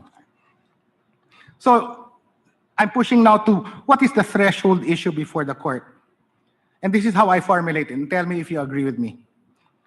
It is whether the ATA curtails not only the exercise of free speech, but also other fundamental rights. Do you agree with my formulation? I agree with that, Your Honor. Is this threshold issue a question of law? Yes, Your Honor. That is not a question of fact? Not a question of fact, Your Honor. So, again, in your opinion, although I think I know already what your answer is, since the ATA involves other fundamental rights, can we conclude that a facial challenge is proper pursuant to Imbong? Yes, Your Honor, as well as Nicholas Lewis, Your Honor. Okay. Now let's go to another case. This one penned by the same amicus. Gio Samar versus DOTC. How do you relate the facial challenge to the ATA with the court's pronouncements in this case? In Gio Samar, Your Honor. Yes. I actually subscribe to the same judicial philosophy as our amicus, Your Honor, judicial restraint. I believe Gio Samar was a judicial restraint ponensya, and it followed the double standard of judicial review. That is, since Gio Samar was a dispute about where or how to bid out an airport and not about civil and political liberties, then you may approach it as a rational basis test. However, here we are confronted with the double standard of judicial review, civil and political rights. Therefore, a higher scrutiny is required, strict scrutiny, Your Honor. Okay. After that case was National Federation of Hog Farmers, dated June 23, 2020, versus the Board of Investments, where the court found that the case was not justiciable following Gio Samar. In July 2020, the court and bank was likewise unanimous in joint ship manning group to not take cognizance of the petition. Do you remember that case? Yes, Your Honor. Okay. So this is what I'm going to ask you to fully develop in your memorandum, okay? Yes, Your Honor.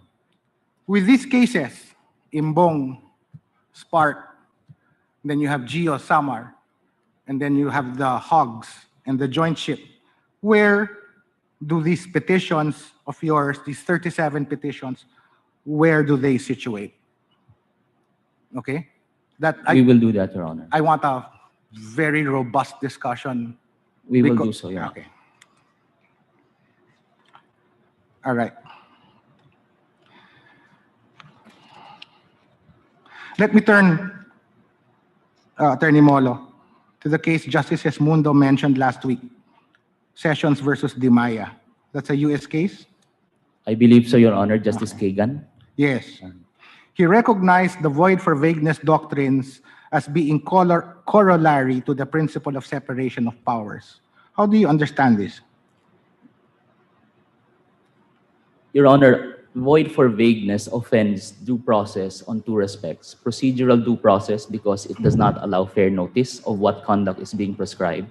And second, on substantive due process, because it allows our officers to arbitrarily select when to apply. In relation to the separation of powers? Under separation of powers, Your Honor, I believe it implicates it because there's an undue delegation aspect of a void for vagueness attack. That means the crime is already being defined effectively by law enforcers instead of the legislature. Let me try to rephrase that and tell me if you agree with me. Yes, Your Honor. The vagueness doctrine requires that Congress, rather than the executive or the judiciary, define what conduct is sanctionable and what is not. I agree, Your Honor. That is essentially what Justice Kagan is saying here, correct? Yes, Your Honor. Even if Sessions is a U.S. case, do you agree that the court is likewise confronted with the same situation here? Yes, Your Honor. Here we have a penal law that defines a punishable conduct based on the intent of the offender and leaves to the courts or to law enforcement agents and enforcers to determine which acts manifest the punishable intent. Am I correct? Yes, Your Honor. Okay. I go back to Section 4 and the phrase, advocacy, protest, dissent, stoppage of work, industrial or mass action, and other similar exercises are only excluded when not intended to cause death, harm, endanger a person's life, or create a risk to public safety. Who determines whether the act is done or not done for these purposes? It would be the law enforcer, Your Honor.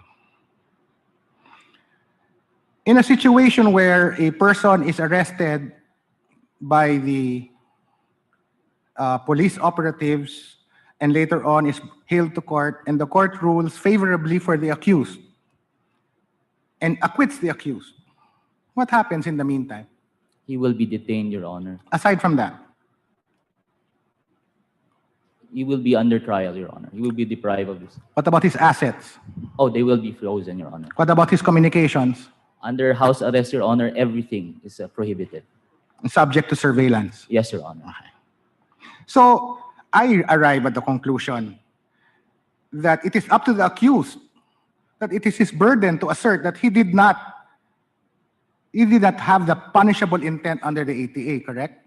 Yes, Your Honor. Justice Mon was correct in saying earlier that there's a presumption of innocence and that the burden to prove the intent still rests with the prosecution, correct? Yes, Your Honor. But when a person is detained for the first 14 days and his lawyers come to his rescue, what will they file? Well, they try to file habeas corpus. A what? Habeas corpus, Your Honor. Sorry? When he is detained, Your Honor, Yes. habeas corpus. Habeas corpus. And who has the burden of proof in the habeas corpus? It should be the government. And and should be the government? Sorry, the petition. Sorry, you're breaking up. I'm sorry. Can you use another mic?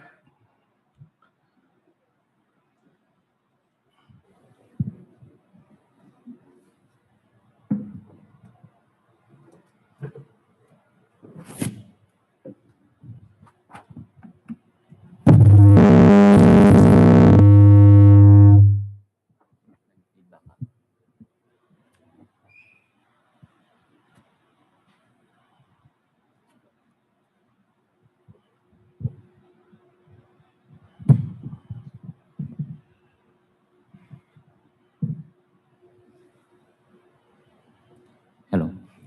Okay, so let's go through what happens in a habeas corpus. Yes, Your Honor. So you file a petition for habeas corpus. Yes, Your Honor. And habeas corpus means by what authority did you detain my client, correct? Yes, Your Honor. And the prosecutor will say by virtue of the ATA law because he was designated under Section 25. Yes, correct? Your Honor. And therefore, what you have to do now is to prove that you had no intent to cause these things. Yes, Your Honor. Correct? Yes, Your So Honor. effectively, the role is reversed. Correct? Yes, Your Honor. You prove your innocence. That is the effective effect of this one. Am I correct? Yes, Your Honor. I think that is actually the odious aspect of the law, Your Honor.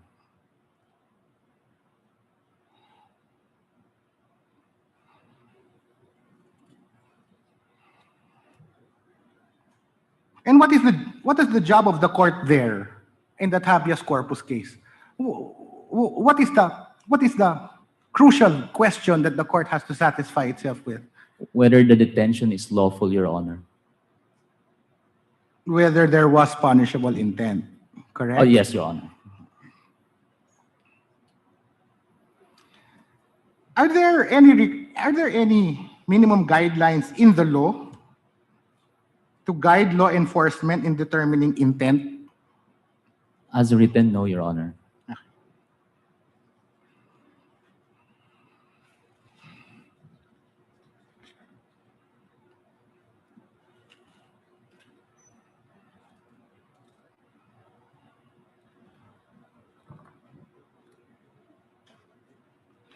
Okay, let me segue into another point.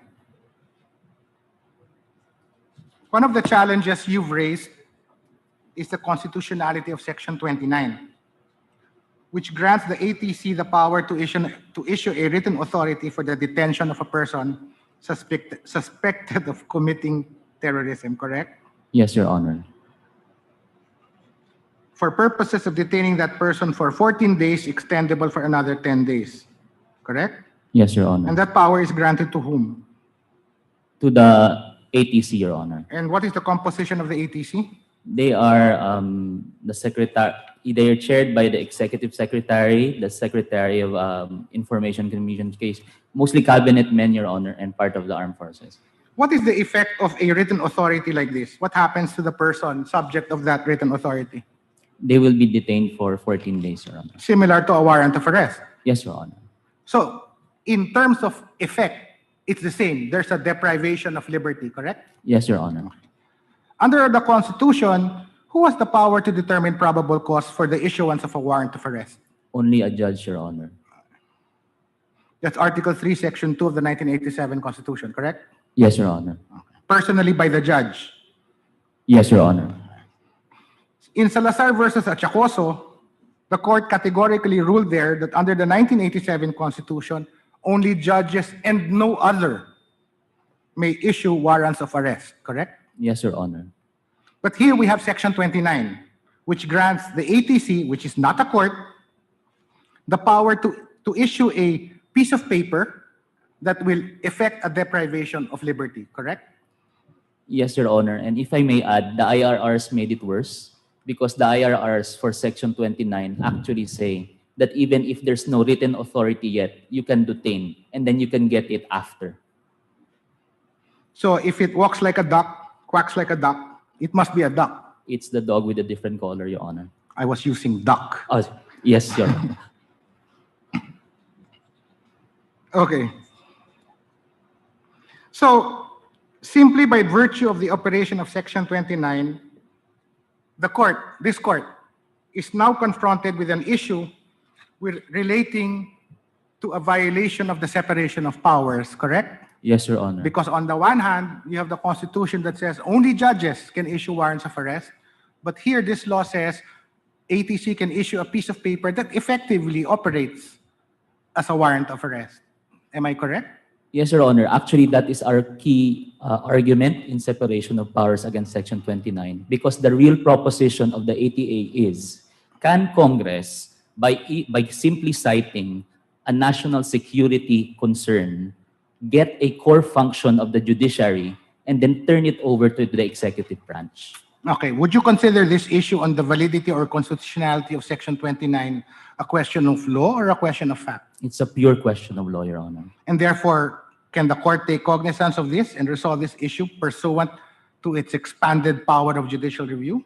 Yes, Your Honor. Can we conclude that by the mere enactment of this provision, there is justiciable controversy that is actually ripe for judicial review?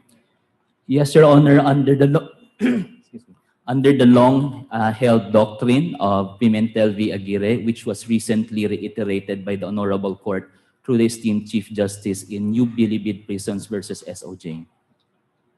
Okay. Before I let you go,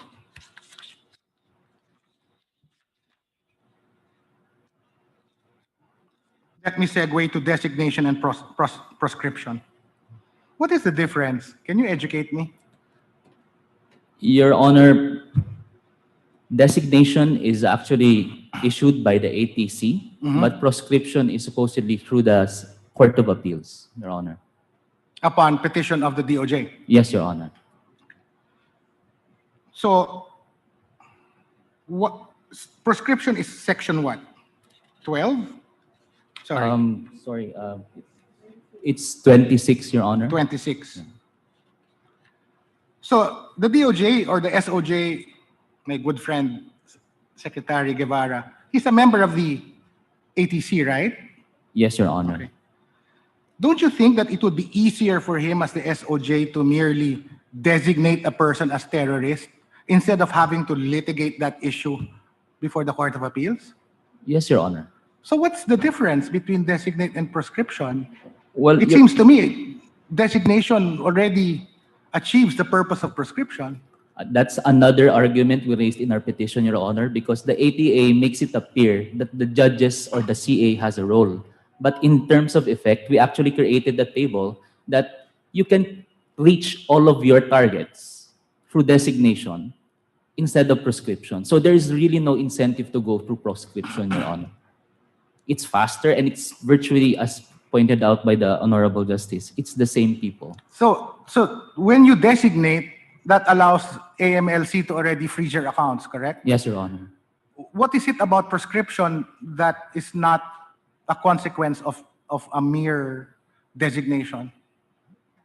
Well, it's more long-lasting, Your Honor. I believe what we found is the period is far longer than designation. But in terms of actually freezing the account, you can only detaining the individual. You can already do that after designation, Your Honor.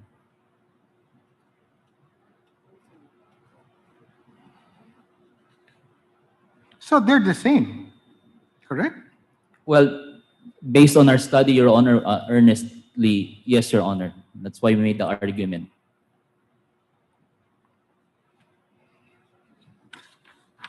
Okay. Thank you, Attorney Molo. Can I go to Attorney Colmenares, please? Thank you, Your Honor.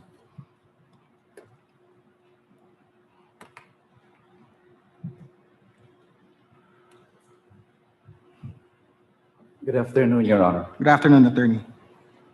Are you familiar with the case of Southern Hemisphere versus Anti-Terrorism Council? We've reviewed that, Your Honors. Okay. In that case, the court denied review of the provisions of the Human Security Act, correct? Yes, Your Honor. Okay. That's the language. The reason the court denied review was because the petitioner in that case failed to show, and I quote, a credible threat of prosecution, correct? Yes, Your Honor. Am I correct to say that a facial challenge against a penal statute would be allowed if there is a showing of a reasonable certainty of a perceived threat to constitutional rights? Yes, Your Honor. Other than the arguments of Attorney Molo, that's an additional argument, Your Honor, please. Okay. In fact, what Southern Hemisphere quotes by way of authority is Holder versus Humanitarian Law Project, 561 US 1, the year 2010. Yes, Your Honor. So, if the petitioners here, and that's the reason I called you, are able to demonstrate a credible threat of prosecution, the court can facially determine the constitutionality of the ATA? Yes, Your Honor. Is that correct? That's an additional argument, Your Honor.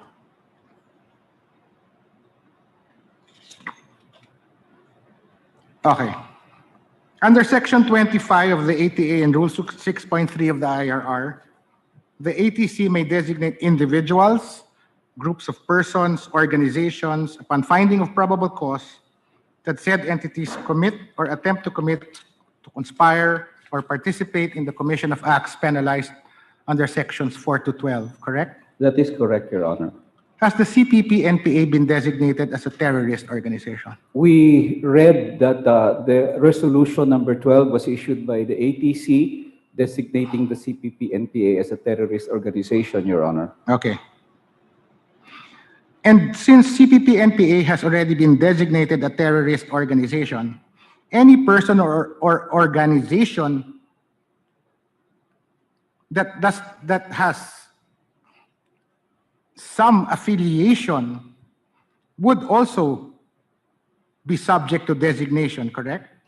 That is our interpretation, Your Honor, especially since under HSA, they filed a prescription proceedings not only against the CPP-NPA, but 600 other individuals, Your Honor, including a UN Special Rapporteur.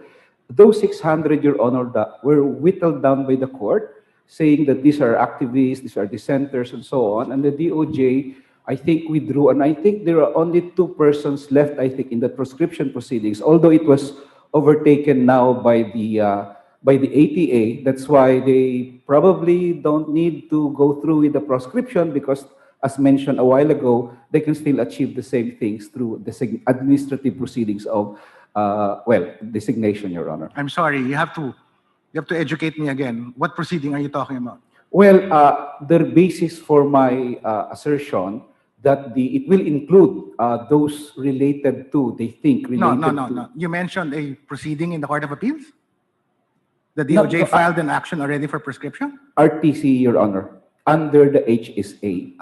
Okay. Yes, that was before. So it is still pending when the ATA was approved.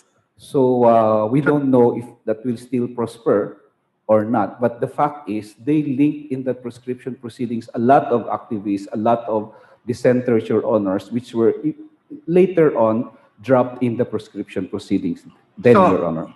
Well, I didn't know that. So I would imagine that case will now be functus officio because all the ATC has to do is to designate all of these people, correct? That is a question, I think, before this court, because I think that was asked by Senator Lacson. So what happens to all these things? Will they just continue under HSA? And that's what they did, Your Honor. Sorry, under ATA. In that designation, number 12, if I remember reading the resolution number 12, they allege that a prescription proceeding was filed in 2018 before the ATA, Your Honor. And secondly, enumerating 12 incidents which happened before the ATA, Your Honor. And so this designation was actually based on our reading of resolution number 12 on acts committed, allegedly committed by the CPP-NPA even before the effectivity of the ATA, Your Honor. Okay. So that is one reason why some of us contend that it can also be a bill of attainder and an ex post facto law, Your Honor. Okay. All of which you will be elaborating on in your memorandum, I assume. Thank you, Your Honor. Okay. I'd like to go back to this phrase, purported affiliated organizations. Can they already be prosecuted even as they are not yet designated, so long as they're purported affiliated organizations of CPP and PA? I believe so, Your Honor. Section 29 actually allows suspects. Even if you're not designated, you can be arrested under Section 29 for being suspected, Your Honor. And as well as subjected to surveillance? Correct, Your Honor. Okay.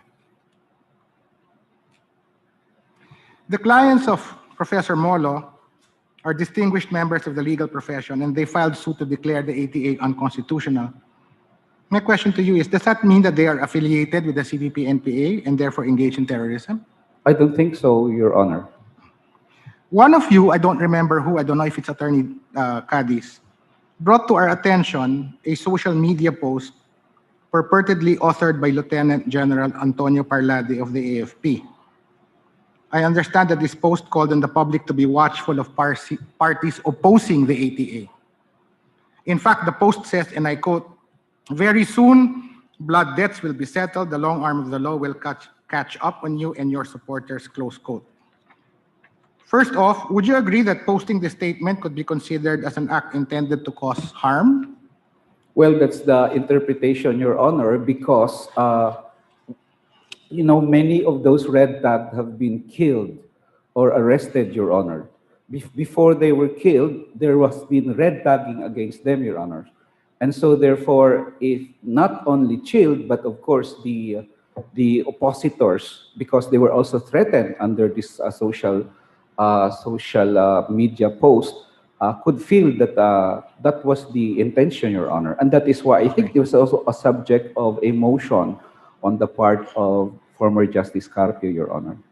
Okay. I don't know General Parlade personally, but I understand that he's the spokesperson of the National Task Force to End the Local Communist Armed Conflict. Is that correct? Yes, Your Honor. Okay. And this is the NTF ELCAC attached to the Office of the President, correct? Yes, Your Honor. Okay. To your knowledge, has General Parlade denied saying those statements? I don't think so, Your Honor. In fact, he seems to have admitted saying it, Yes, right? yes, Your Honor. And in fact, I think he apologized for saying it.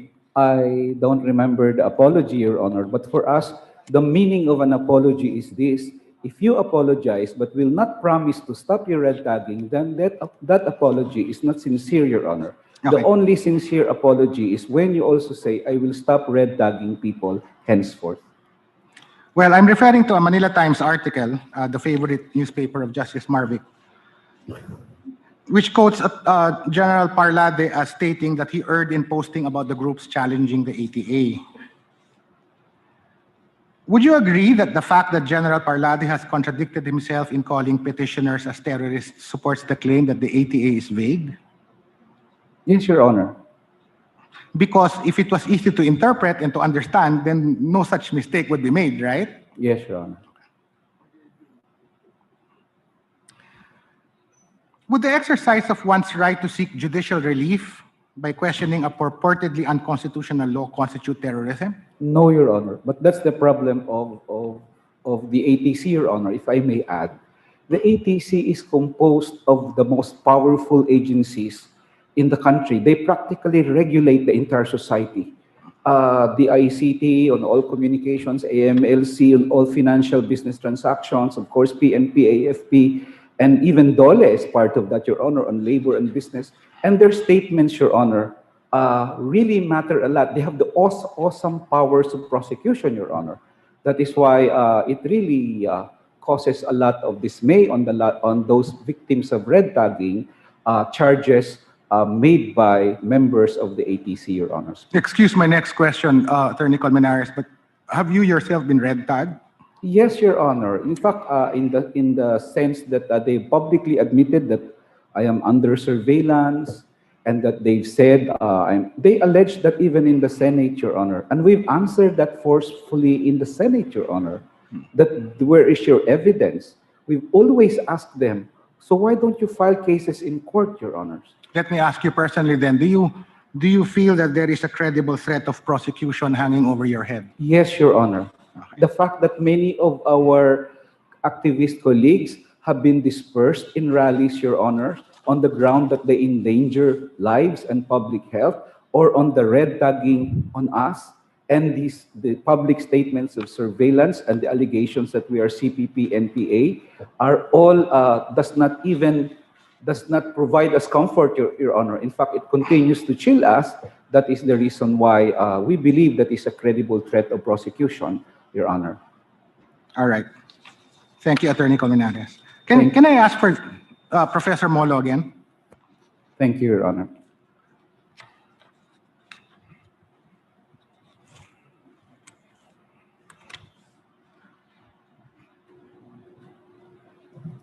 I'll try to go through this fast because a lot of the other justices just want to ask also. Yes, Your Honor. Professor Molo, under the Human Security Act, the definition of terrorism includes an enumeration of what you have called predicate crimes, Yes, Your Honor. qualified by the phrase, and I quote, thereby sowing and creating a condition of widespread and extraordinary fear and panic among the populace in order to coerce the government to give in to an unlawful demand, close quote, correct? Yes, Your Honor. These predicate crimes under the Human Security Act are actually crimes punishable by the revised penal code and special laws, correct? Yes, Your Honor. So we have piracy, mutiny, rebellion or insurrection, coup d'etat, murder, kidnapping and serious illegal detention, crimes involving destruction under Article 324 of the revised penal code, the law on arson, RA number 6969, 5207, 6235, which is anti-hijacking, 532 anti-piracy and anti-highway robbery, PD 1866, illegal and unlawful possession, manufacture, and disposition of firearms. Correct? Yes, Your Honor. Okay.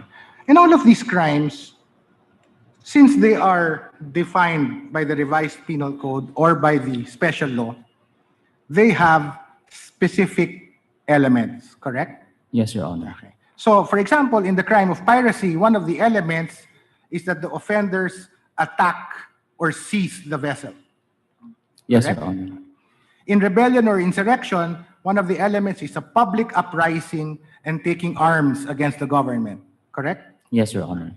In coup d'etat, as mentioned by Justice Alex yesterday, or last week, a swift attack accompanied by violence, intimidation, threat, strategy, or stealth, correct? Yes, Your Honor. Murder is a person is killed, and it's attended by the qualifying circumstances of murder, correct? Yes, Your Honor. Kidnapping and serious illegal detention, a physical act of kidnapping or detaining another, correct? Yes, Your Honor. And in the crimes involving destruction as an act, correct? Yes, Your Honor. Okay. So, in order to accuse a person with terrorism under the Human Security Act, he or she must have performed first an overt act that is a component of these predicate crimes, correct? Yes, Your Honor. So that by virtue of the respective elements of these predicate crimes, would you agree with me that the offending conduct would be clear and unambiguous? Yes, Your Honor. Such that the punishable conduct under the predicate crimes would be clear to anyone or to, in quotes, men of common intelligence, correct? Yes, Your Honor. As contradistinguished, the Anti-Terror Act does not list down predicate crimes. It lists down predicate acts, correct? Yes, Your Honor. Okay. Let's go to the meat of this. Acts intended to cause death or serious bodily injury to any person and endangers person's life. That's the first predicate act. Yes, Your Honor. Okay. There's a phrase here. Sorry, where's section 4? Yes, Your Honor. It says, regardless of the stage of execution. How do you understand that? Your Honor, I believe it refers to the attempted, frustrated, and consummated stages in the RPC. Does it? Well, it It obliviates that, Your Honor, because it says regardless of the state of execution. Okay. Okay. So, attempted murder, is it within the purview of this predicate act? Yes, Your Honor. How do you define attempted murder? Sorry, let's go back to Criminal Law 101. Sorry, I know you're a constitutional law professor, but you passed the bar. Okay, I will, Your Honor, attempted murder means that a person has begun the elements of committing the crime of murder By overt acts. Yes. And did not finish, did not perform all the elements of execution, acts of execution, which should produce the felony. The felony. By reason of some cause or accident other than his own volition. Okay. And frustrated, he performs all the acts. Yes, Your Honor. But the felony doesn't arise by reason of causes independent of his will. Yes, correct? Your Honor. Consummated, of course, napatay niya. Yes, Your Honor. So at any stage, whether it's attempted, frustrated, consummated, an overt and an equivocal act was committed. Yes, Your Honor. Correct. Such that even in the attempted stage, an external act is performed. Yes, Your Honor. Okay. Since we are in Criminal Law 101, I will ask you. If A merely displays a weapon against B, and you will be graded by Justice Marvick here, he's practicing for the bar exams. If A merely displays a weapon against B but does nothing more, he does not brandish the weapon if it's a knife, he does not aim it if it's a firearm, he also doesn't utter any threat, but in his heart, A wants to kill B. Would that be attempted murder?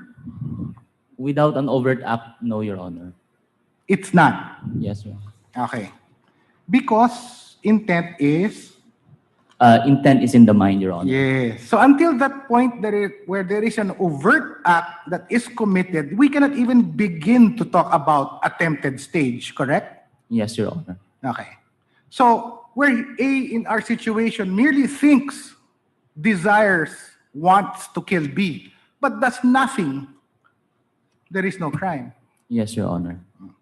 And this is a basic principle in criminal law, that the only way by which you may ascertain intent is through the outward act or conduct of the offender, correct? Yes, Your Honor. But under the ATA, there's that phrase, acts intended to cause. So, again, my same example. I possess a deadly weapon. I really want to kill B, but I do nothing else. Would my act of possessing such weapon with a desire to kill B, will that make me fall under Section 4 already? Yes, Your Honor. On the appreciation of the law enforcer reading it, Your Honor. Because nature and purpose, he is very flexible. So it's really because of the intent. Yes, Your Honor. So even as he is not committing any overt act, if an intent can be imputed to him, pasok siya sa Section 4. Yes, Your Honor.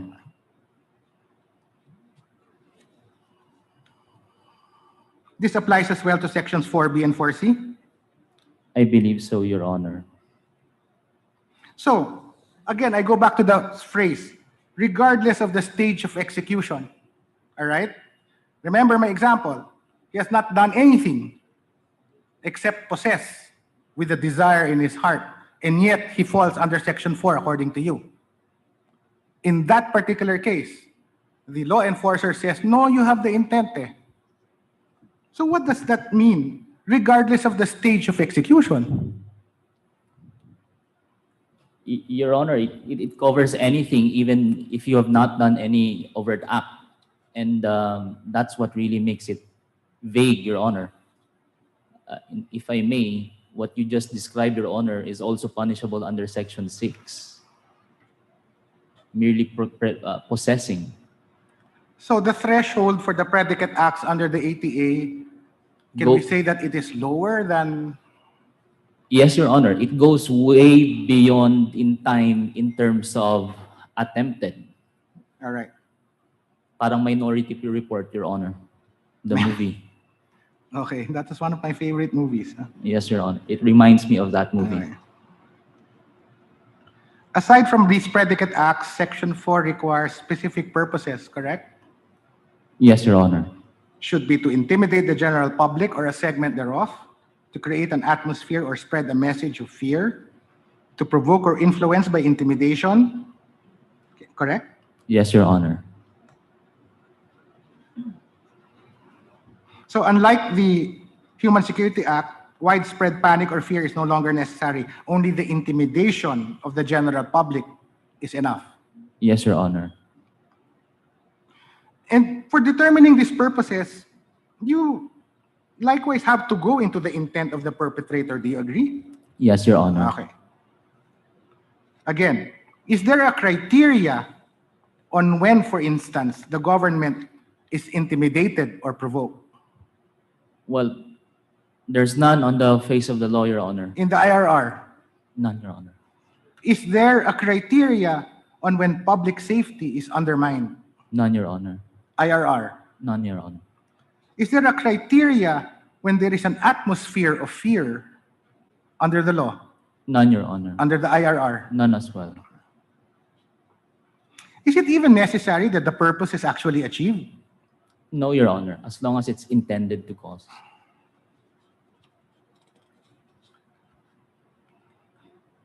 So I go to my $64 question. Would you agree that the presence or absence of these purposes is also subject to interpretation? Yes, Your Honor. In fact, if I may, I would quote an article written by the esteemed Vicente V. Mendoza in the Inquirer, and he started with the phrase, "The ATA is hard to understand." End quote. Okay. That's V.V. Mendoza himself, Your Honor. Whether an act is punishable or not under the ATA, is that subject to interpretation? Yes, Your Honor. Whose interpretation? It would be the law enforcer, Your Honor.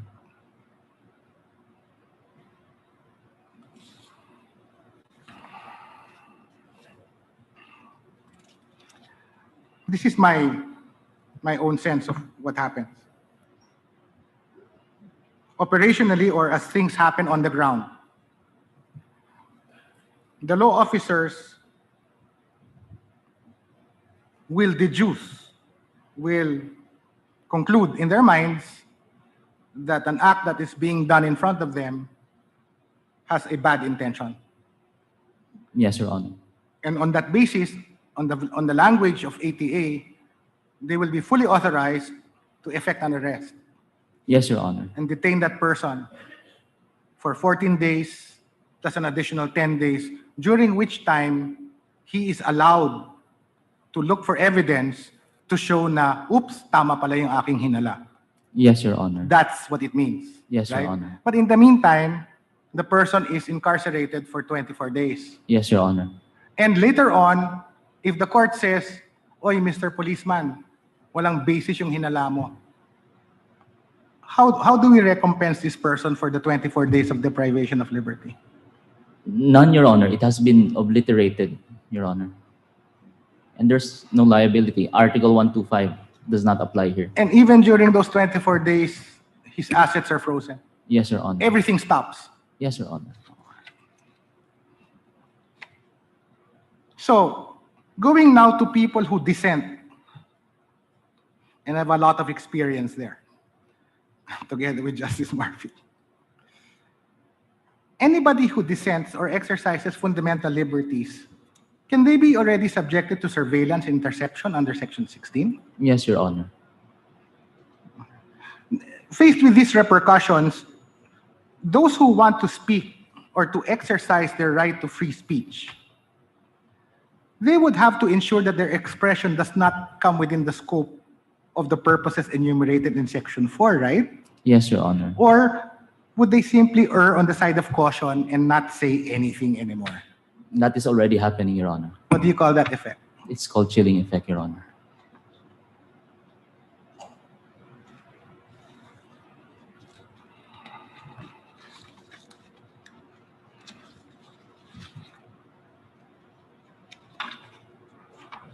Thank you, Attorney Mola. Thank you, Your Honor. Justice, Justice Ami? Yes. Good afternoon. May I have Professor Ursua, please?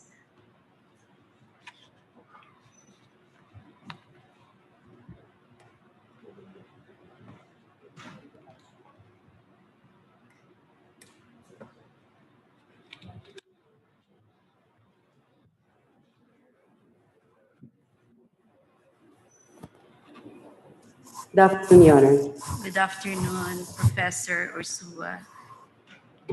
Okay, among the arguments of petitioners is Section 3H condemns an individual, organization, association, or group of persons as terrorists based on the mere say-so of the United Nations Security Council or the UNSC without the benefit of hearing, contrary to the constitutional guarantees of due process and presumption of innocence, to the extent that it makes the aforesaid persons guilty by association. The provision bears the hallmarks of an ex post facto law and a bill of attainder. Professor, how do you propose the government should treat the UN-listed world terrorists?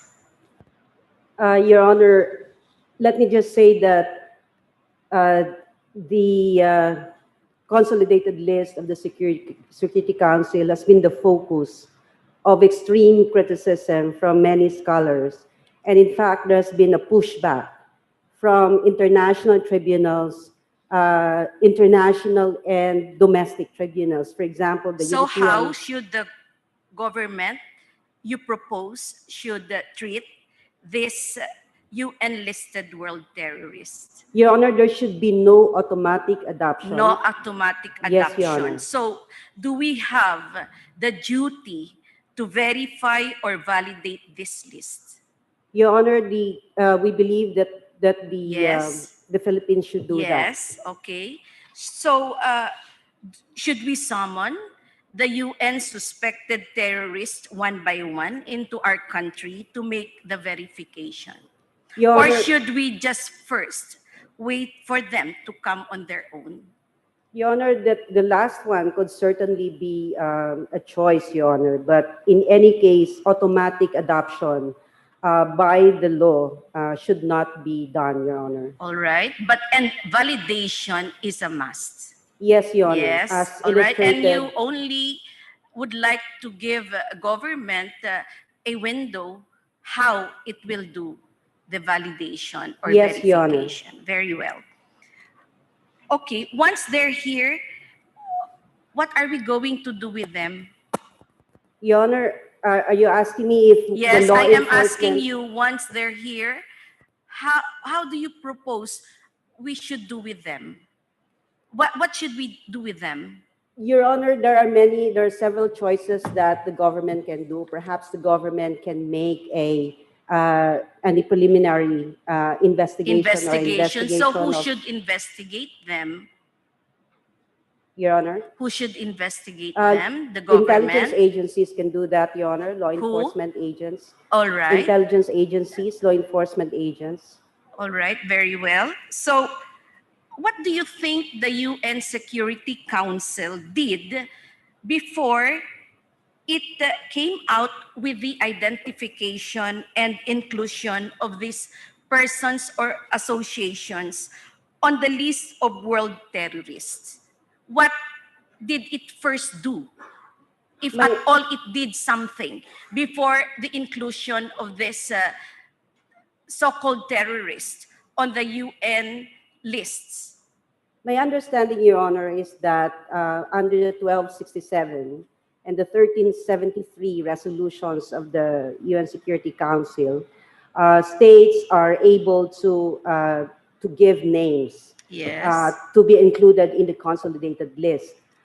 Based on my understanding also that the submission of the names is based solely on secret intelligence, which often is not shared by states when they make the request for the inclusion in the consolidated list. Very In well. fact, Very well.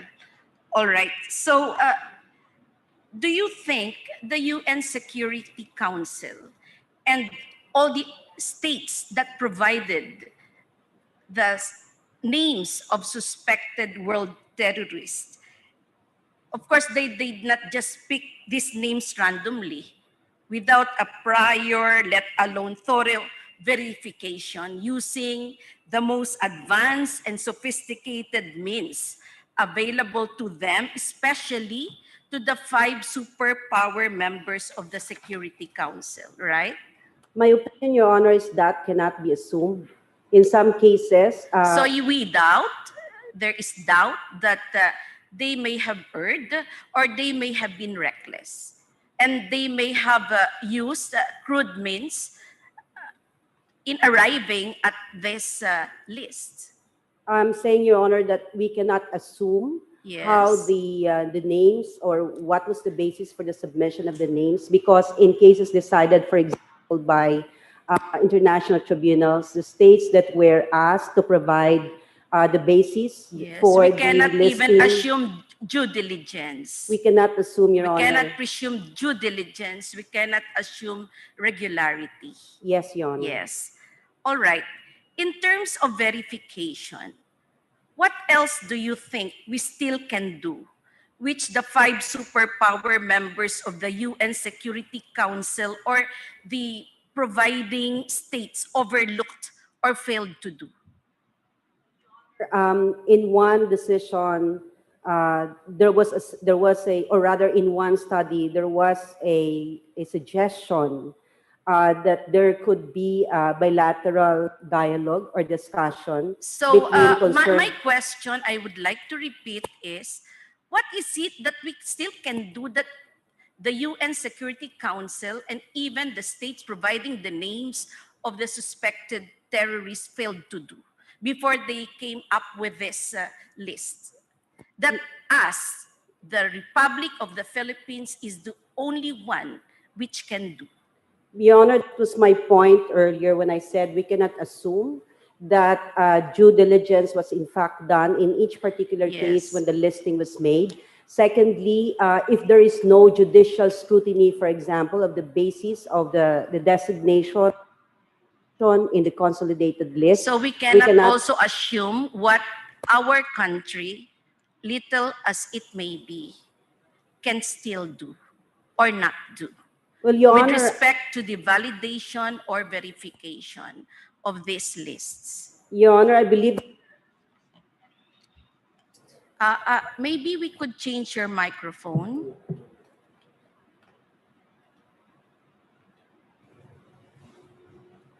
Your Honor, I believe that there are tools that can be used by our intelligence agencies, not necessarily because we're a small country, we're a poor country, that our law enforcement agencies cannot exercise due diligence and or observe prudence in their investigation. And I we think ought to have a budget for that. And it is our duty. they have a budget, Is it Your Honor. our duty to allot a budget for Yes, Your Honor. verification of this list? I understand, Your Honor, that our intelligence agencies now enjoy a huge budget, and we submit that for as long as hard work and diligence are Yeah, observed. but that is supposed to be confidential. How did you know? Your Honor, It's intelligence fund. You're not supposed to know. It's Neither public record, do Your I. Honor. Huh? Your Honor, I Am think I it's public supposed to record. know? All right. So, meantime, we're busy serving their right to due process. Are we supposed to keep them in custody or just let them go, at least provisionally? Your Honor, it depends on circumstances. What petitioners are saying are, one of the things that petitioners are saying is the automatic adoption by the law, by the ATA, of the consolidated list of the UN Security Council is fraught with a lot of dangers, Your Honor. There could be, for example, mistaken names. There could be similarity in circumstances that simply led to the inclusion in the consolidated list. In other words, the automatic adoption should not be an option. Professor, you know, when we deal with terrorism, time is always of the essence. because of the lurking danger that may be irreparable in terms of loss of lives of our people. So my question again is,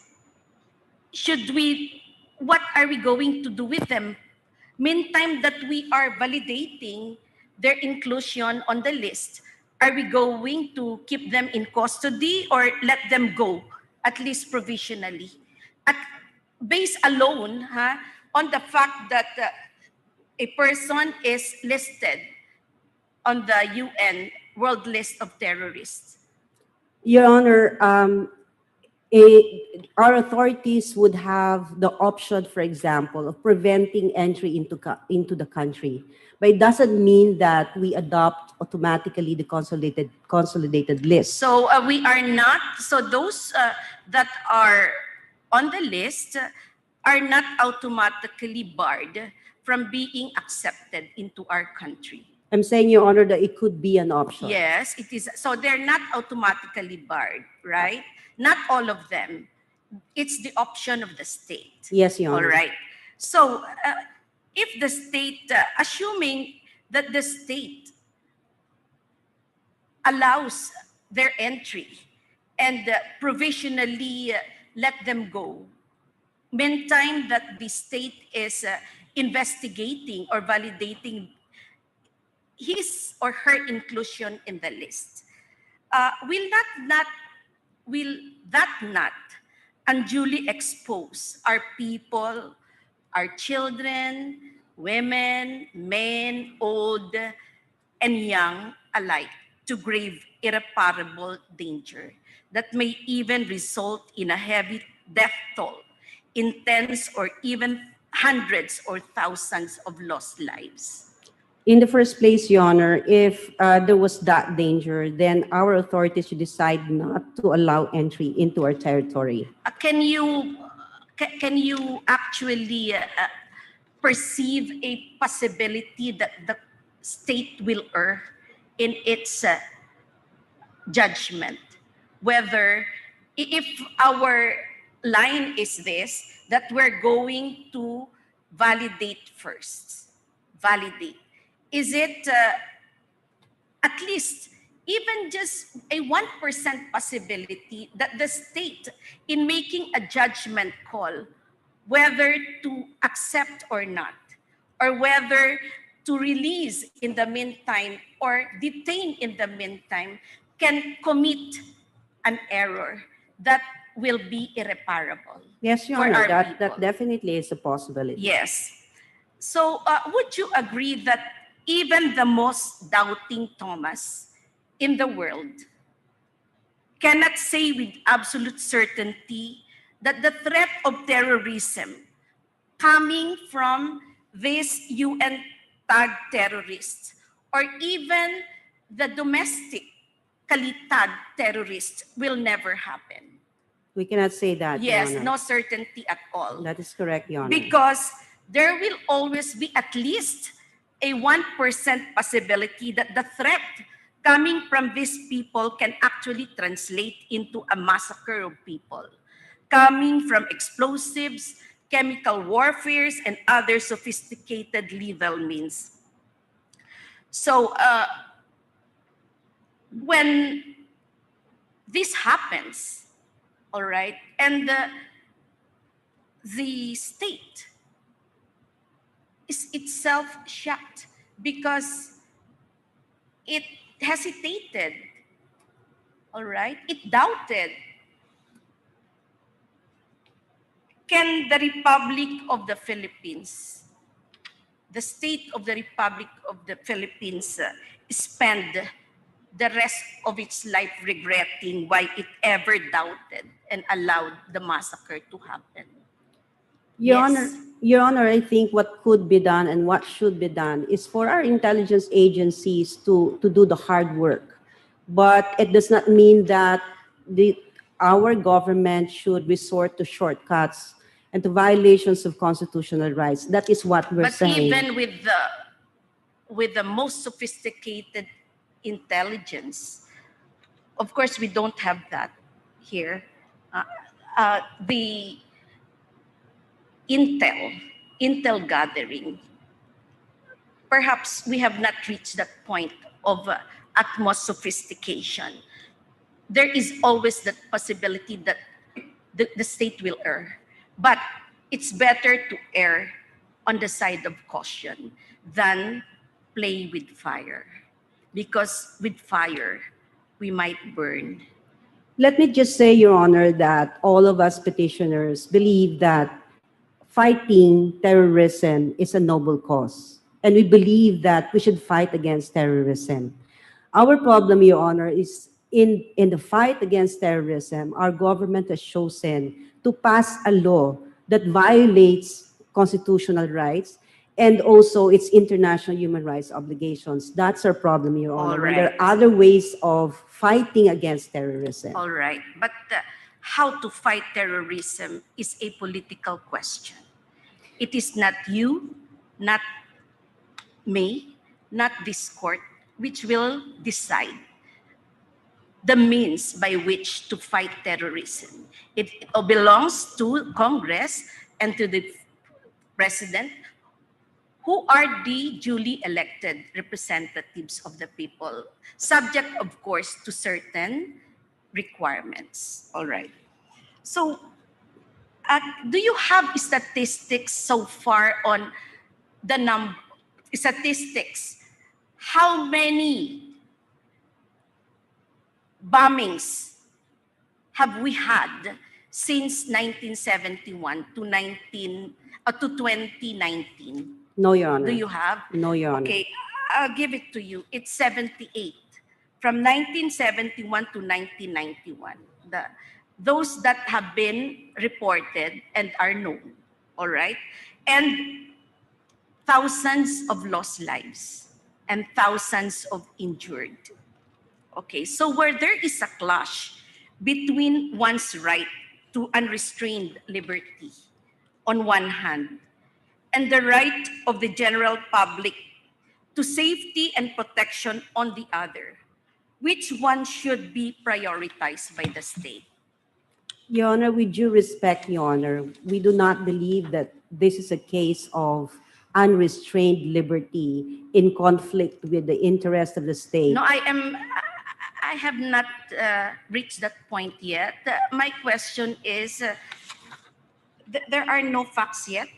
Yes, in Your my Honor. question. Sorry, Your It's Honor. just a plain question between the state choosing between one's right to unrestrained liberty on one hand and the right of the general public to safety and protection on the other. Which one should be prioritized by the state? Definitely, Your Honor, the right of the general public Yes, to safety and in the security. exercise of that right, okay, or power for that matter, what does the state exercise? Your Honor, police power, Your Honor. Yes, that is inherent. Yes, Your That Honor. does not even have to be granted by the Constitution. Yes, Your because Honor. it is the core of our existence. Yes, Your Honor. As the state. All right. Now, the police power contemplates a situation where the compelling interest of the public in general, as distinguished from those of a particular class, requires interference. Yes, Your Right, Honor. Professor? All right. And so the quelling of terrorism and the punishment of terrorists are compelling and legitimate interests of the public in general. Yes, Professor? Yes, Your Honor. To serve these ends, the means employed should be reasonably necessary to attain the objective sought and not to be unduly offensive upon individuals. Yes, Your Honor. Yes. Since this is a question of wisdom, there is only one repository of the power to choose the means to be employed, and that is the political department, consisting of the Congress and the President. All right. Now, let's balance the conflicting rights of the suspected terrorists on one hand and the general public on the other. When a suspected terrorist is detained for 10 days and later, or even up to 24 days, and later turns out to be innocent, what jeopardy is caused that person by the state? Your Honor, the person has already been harmed. There was already deprivation of liberty. There was already damage to reputation. The assets had been frozen. Yes. But Among that others, Your person Honor. remains alive, kicking, and in one piece. Well, yes, Your Honor, but we cannot say that the harm was benign or it was a minor harm that was It's not caused. a minor harm. Not at all, But Your what Honor. can be greater than losing one's life? All right. If upon the lapse of 10 days or 24 days of detention, the suspect is proven to be innocent, he is set free, he will still be very much alive and still in one piece. He can pursue actions provided by law, like a suit for damages under Article 32 of the Civil Code. The ATL also prescribes sanctions against erring law enforcers and military personnel. Do you have the listing of those sanctions that may be imposed on erring law enforcement members or members of the military? Under the Civil Code, Your Honor? Under the ATL. Under the ATL, Yes, Your itself. Honor? Do you have? I don't have a list, Your Honor, but there are I provisions. really want to hand you this list, but I might be violating protocol. So there is a listing, like one, Section 20, custody of intercepted and recorded communications. Any person who removes, deletes, expunges this communication, imprisonment 10 years. Unauthorized or malicious interceptions and or recordings, 10 years. Unauthorized or malicious interceptions and or recordings, 10 years. Detention without judicial warrant of arrest, 10 years. Violation of rights of a detainee, 10 years. Official custodial logbook and its contents, failure to keep it, 10 years. Malicious examination of a bank or a financial institution, 4 years. All right, now let's come to the rights of a detention officer or a detained suspect. Do you have a listing of their rights under the ATL? I have not made a list, Your Honor, but we're aware of the provisions in the ATA where seemingly there are safeguards. Yes, like the right to counsel, Yes, the Your right Honor. to visitation, the right to remain silent, among others, the right against torture or infliction of injuries. Yes, Your These Honor. are the rights of Yes, Your Honor. a detention, of a detained suspect. All right, let me go to the next. All right, so on the other hand, on the other end of the balance is public safety and security, the people's lives. If a suspected terrorist is released because the law enforcer is not fully convinced that he is a terrorist, but it turns out he is in fact a terrorist, but because he is not detained, he and his co-conspirators are able to bomb several hospitals and churches in the country, causing hundreds of lives to perish. How do you think the state can ever restore the lost lives of our people? Can we resurrect dead people here on earth? No, Your Honor. All right. So the ATL implementation is one of the most, if not the most fragile or delicate and risky tasks of our law enforcers. Time here is always of the essence. One misstep, one missed moment, one error of judgment, one moment of delay, one moment of hesitation, one moment of reluctance, one moment of doubt, one moment of indecision, of cowardice or fear on the part of our law enforcers can instantly mean the loss of multitudes of lives of men, women, children, the old, the young, and even those still inside the wombs of their mother. That's why we have to balance. And balancing does not mean exactitude or robotic response, for there is no fixed formula for that. The state acts on a case-to-case basis. May I thank you very much, Professor. Thank you, Your Honor. For your kind indulgence. May I call on Dean Jokno, please?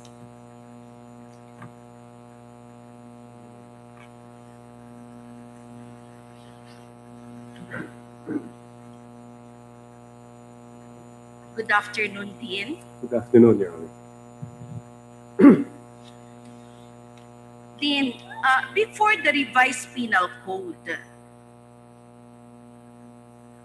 we had the old penal code, and 125 had a counterpart in the old penal code, and that was Article 202. Are you aware of that? That would seem to be my recollection. Your Honor. Yes, Article 202. Could you recall how many, or the length of time, the duration by which a law enforcer should be able to deliver to the court, to the authorities, okay, the detained or arrested person without warrant? I don't recall the exact Yeah, I time, will Your Honor. recall it for you. It's only 24 hours after his arrest, as soon as possible. All right. Would you know when the old penal code took effect? Prior to the revised penal code, Your Honor. I think that is a safe answer. No, I'm clarifying the question, Your Yes, Honor. because I also don't know.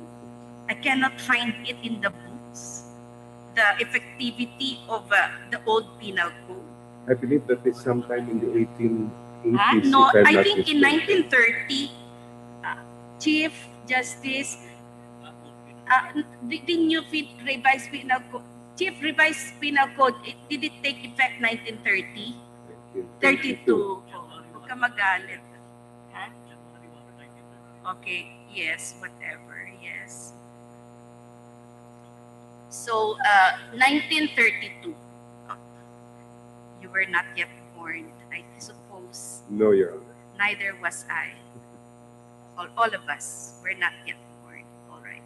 So, the original iteration of 125 under the revised penal code shortened the period to only 1 hour. Can you believe that? Believe it. From 24 hours to 1 hour. All right. But in 1932, also, Article 125 was amended by Act 3940, extending the period to 6 hours. Okay, so back from 24 hours to 1 hour to 6 hours. All right. Then in 1954, under RA 1083, when Congress prescribed a schedule of detention periods depending on the severity and gravity of the felony or offense, the rationale for the graduated schedule is born in the congressional record. Would you know the rationale for the graduated schedule? I cannot recall the rationale for that particular amendment, Your Honor. So, the RA 1083, the records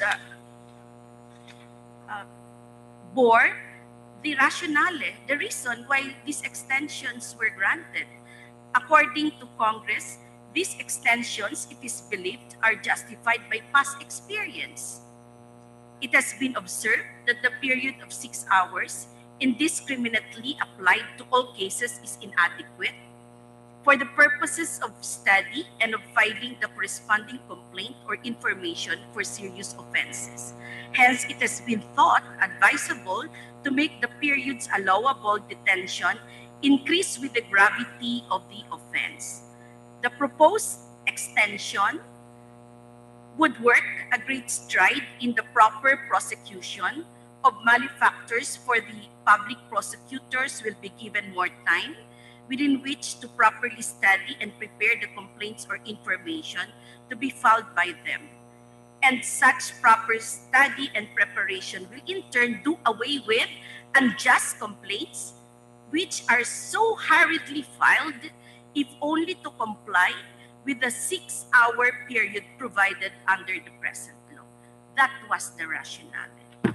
So in 1954, there was already a graduated periods from 6 hours to 9 hours to 18 hours, which the President Marcos, under PD 1404, extended up to 30 days for crimes against national security and public order. But when President Cory took over, she repealed that PD via her Executive Order 59. And in 1987, she issued EO 272 to amend Article 125, the present iteration, 12 hours, 18 hours, and 36 hours. Okay. And the extended period of detention may be justified. First, the gravity of the offense. Second, the time it takes to study the case for purposes of filing the corresponding complaint or do away with unjust complaints, which are so hurriedly filed. All right. So, Dean, would you agree that our laws, even the present iteration of 125, had also evolved to cope up with the present times, with the changing times, and also to reflect our experiences where the previous periods would no longer be practical and of use to our different or varying needs. It would appear from your honest narration that it has evolved due to avoid unjust complaints.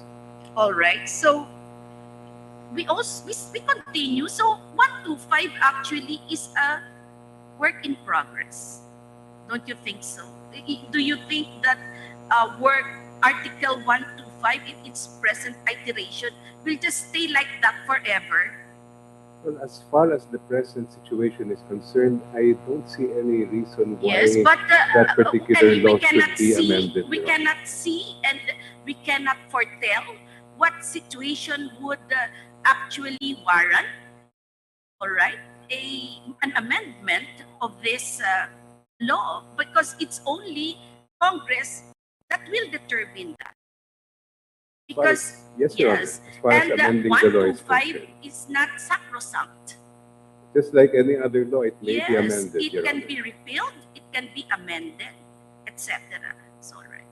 So ATL, when it comes to detention up to 24 days, is an amendment or a modification. My understanding of the anti-terror law, it does not amend Article 125. It simply states that it does not apply. Yes, it doesn't apply because it has Congress has opted to classify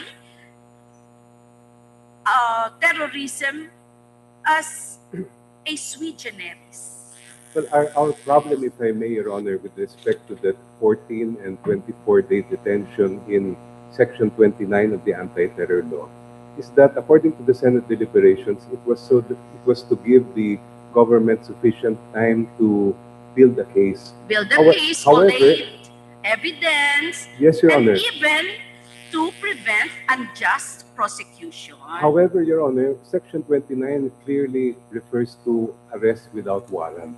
And we know that for a valid arrest without warrant, it must either be in hot pursuit or in flagrante delicto, in which case the evidence is already very strong because the crime happened right in front of the arresting officers or had just occurred.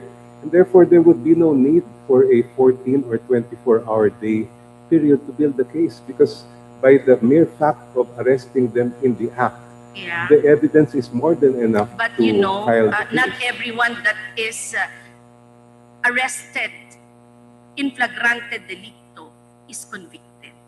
And not everyone who is caught in flagrante delicto is actually charged. Well, the And conviction... we can actually attribute that to the periods given to our prosecutors or our, not the prosecutors, to our law enforcers who will also process the evidence on their hand.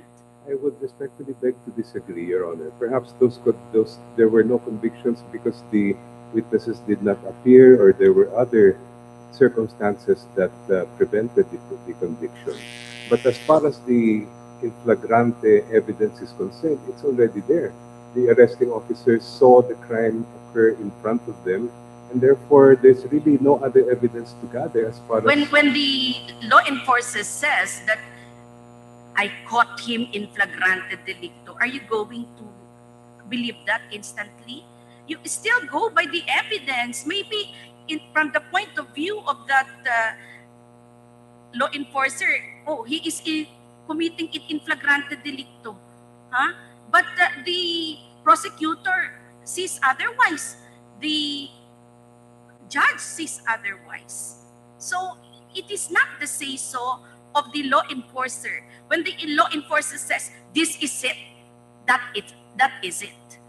That doesn't work that way. Of course, Your Honor. All right. Because, you know, on the ground, the law enforcer has to exercise some kind of judgment call right there and then and err on the side of caution than play with fire and burn.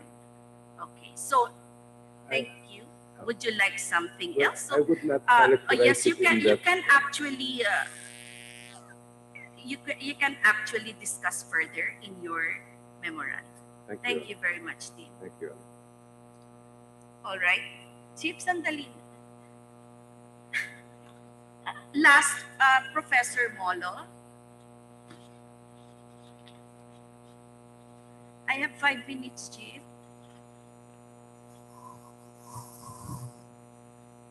Yes, Professor Molo. Good afternoon, Justice. Good afternoon, Mr. Professor. Good afternoon, Justice. Material support, it is your view that the definition under the ATL of material support is vague. Yes, all Your right. Honor. Material, can you read the definition?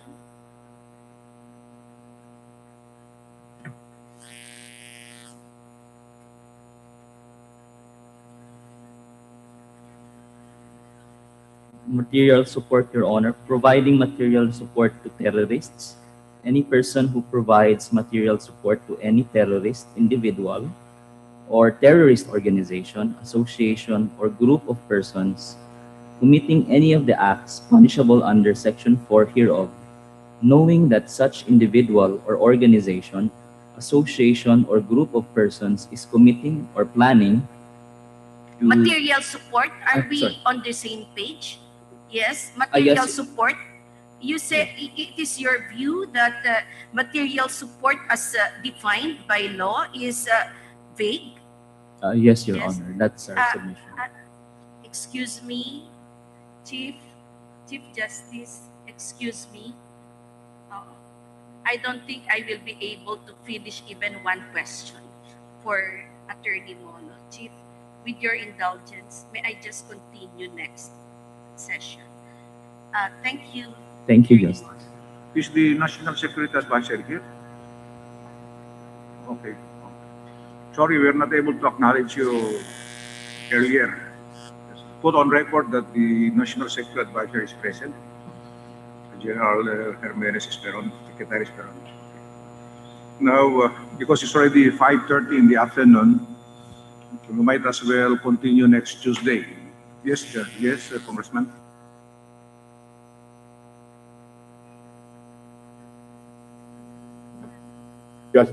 Mr. Chief Justice and Your Honors, before we adjourn this afternoon session, can I make a very brief manifestation? Go ahead, Congressman. Your Honors, for the first time in history, petitioners and their counsel before this honorable court are seriously threatened with prosecution under the challenge statute by no less than a military general who is part of the state enforcing the controverted ATA. Also, for the first time, Your Honors, a petitioner before this honorable court, Chad Boca, in GR number 252904, has been taken into custody by police enforcers from the SBD retreat house at the University of San Carlos yesterday. All of this would underscore the chilling effect of the ATA, which cows citizens into silence and are restrained or precluded from exercising their freedom of expression. Your Honors, the ATA is presumed unconstitutional because it is challenged as a statute infringing on free speech and other fundamental freedoms. And this is the ruling in SWS versus Comelec, David versus Arroyo, and Bayan versus Ermita, among others. Consequently, and finally, Your Honors, because of this occurrence of these ominous events, and because ATA is presumed to be unconstitutional, wherein the state would come before this court with the heavy burden of proving otherwise, we respectfully pray and reiterate our plea for the issuance of injunctive relief in these cases. Thank you, Your Honor. Oh, it's not merely a manifestation. You're praying for the issuance of a temporary restraining order. Consequent to my manifestation, Your Honor. No, okay. Anyway, so you are reiterating. Yes, Your Honor. Okay. We'll tackle that next Tuesday. Huh? Okay. I'll consult with the ponente.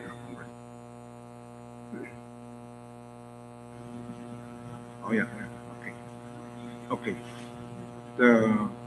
If you are moving for the issuance of TRO, then we will request or order the Office of the Solicitor General to file its comment before we resolve the motion, Congressman.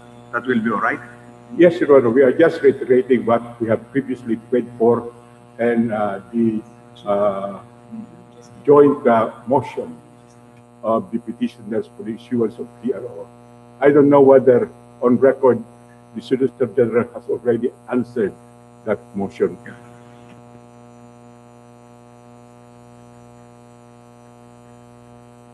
There's a pending motion that you filed before, but we did not act on that. So that means that we denied it because there was no resolution.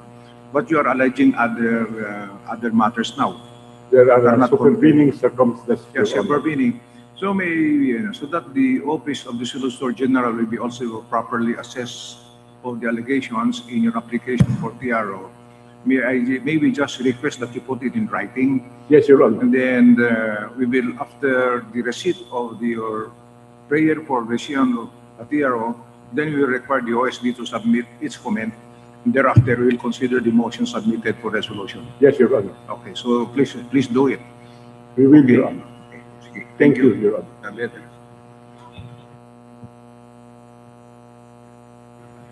Hindi, wala pa.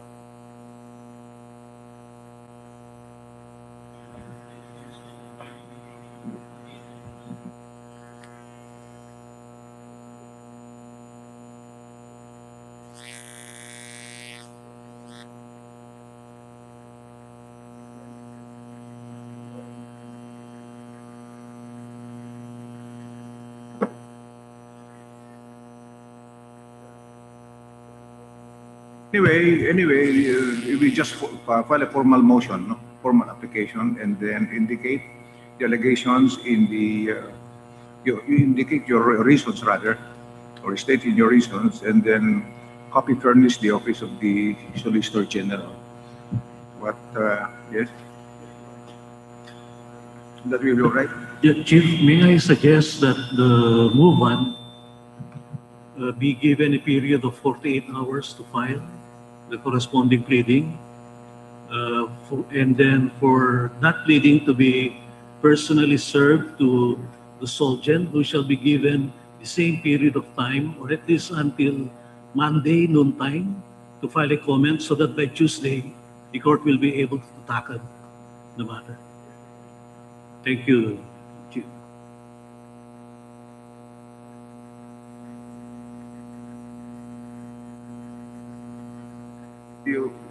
Any motion from the solicitor? Yes, we will just wait for the motion. Your Honors, Will you please we'll take more remove, time because we will have Mr. to- Solicitor General, can please remove okay. your, okay, so that we can hear you. May we ask for sufficient time for us, Your Honors, so that we can talk with our clients. Because I believe this is not in Metro Manila. It is in Cebu.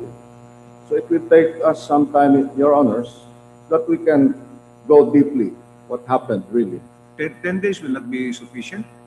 10 days, Your Honor? Yeah, from receipt of the motion of Congressman Lagman? It will be okay, but if we still need some more days, then we will file a motion to that effect, Your Honors. You might ask for additional 30 days. Well, we like that, Your Honor. Okay, sige, 10 days na lang, okay. So, the petitioners through Congressman Lagman will file a formal motion, and then copy furnish the office of the Solicitor General, and the Solicitor General is ordered to file its comment or objection to the motion. Thereafter, we'll resolve the motion. Okay? Thank you, Your Honor. Your Honor, we will be filing a joint motion. Also, But I understand from the other counsel that most probably more than 48 hours might be needed by the petitioners. okay. Could we request for a little It's up to you. additional time? It's up to you. That's your goal. It's up to you. Okay? Pwede na? Okay. Okay. Thank So- you. Thank you.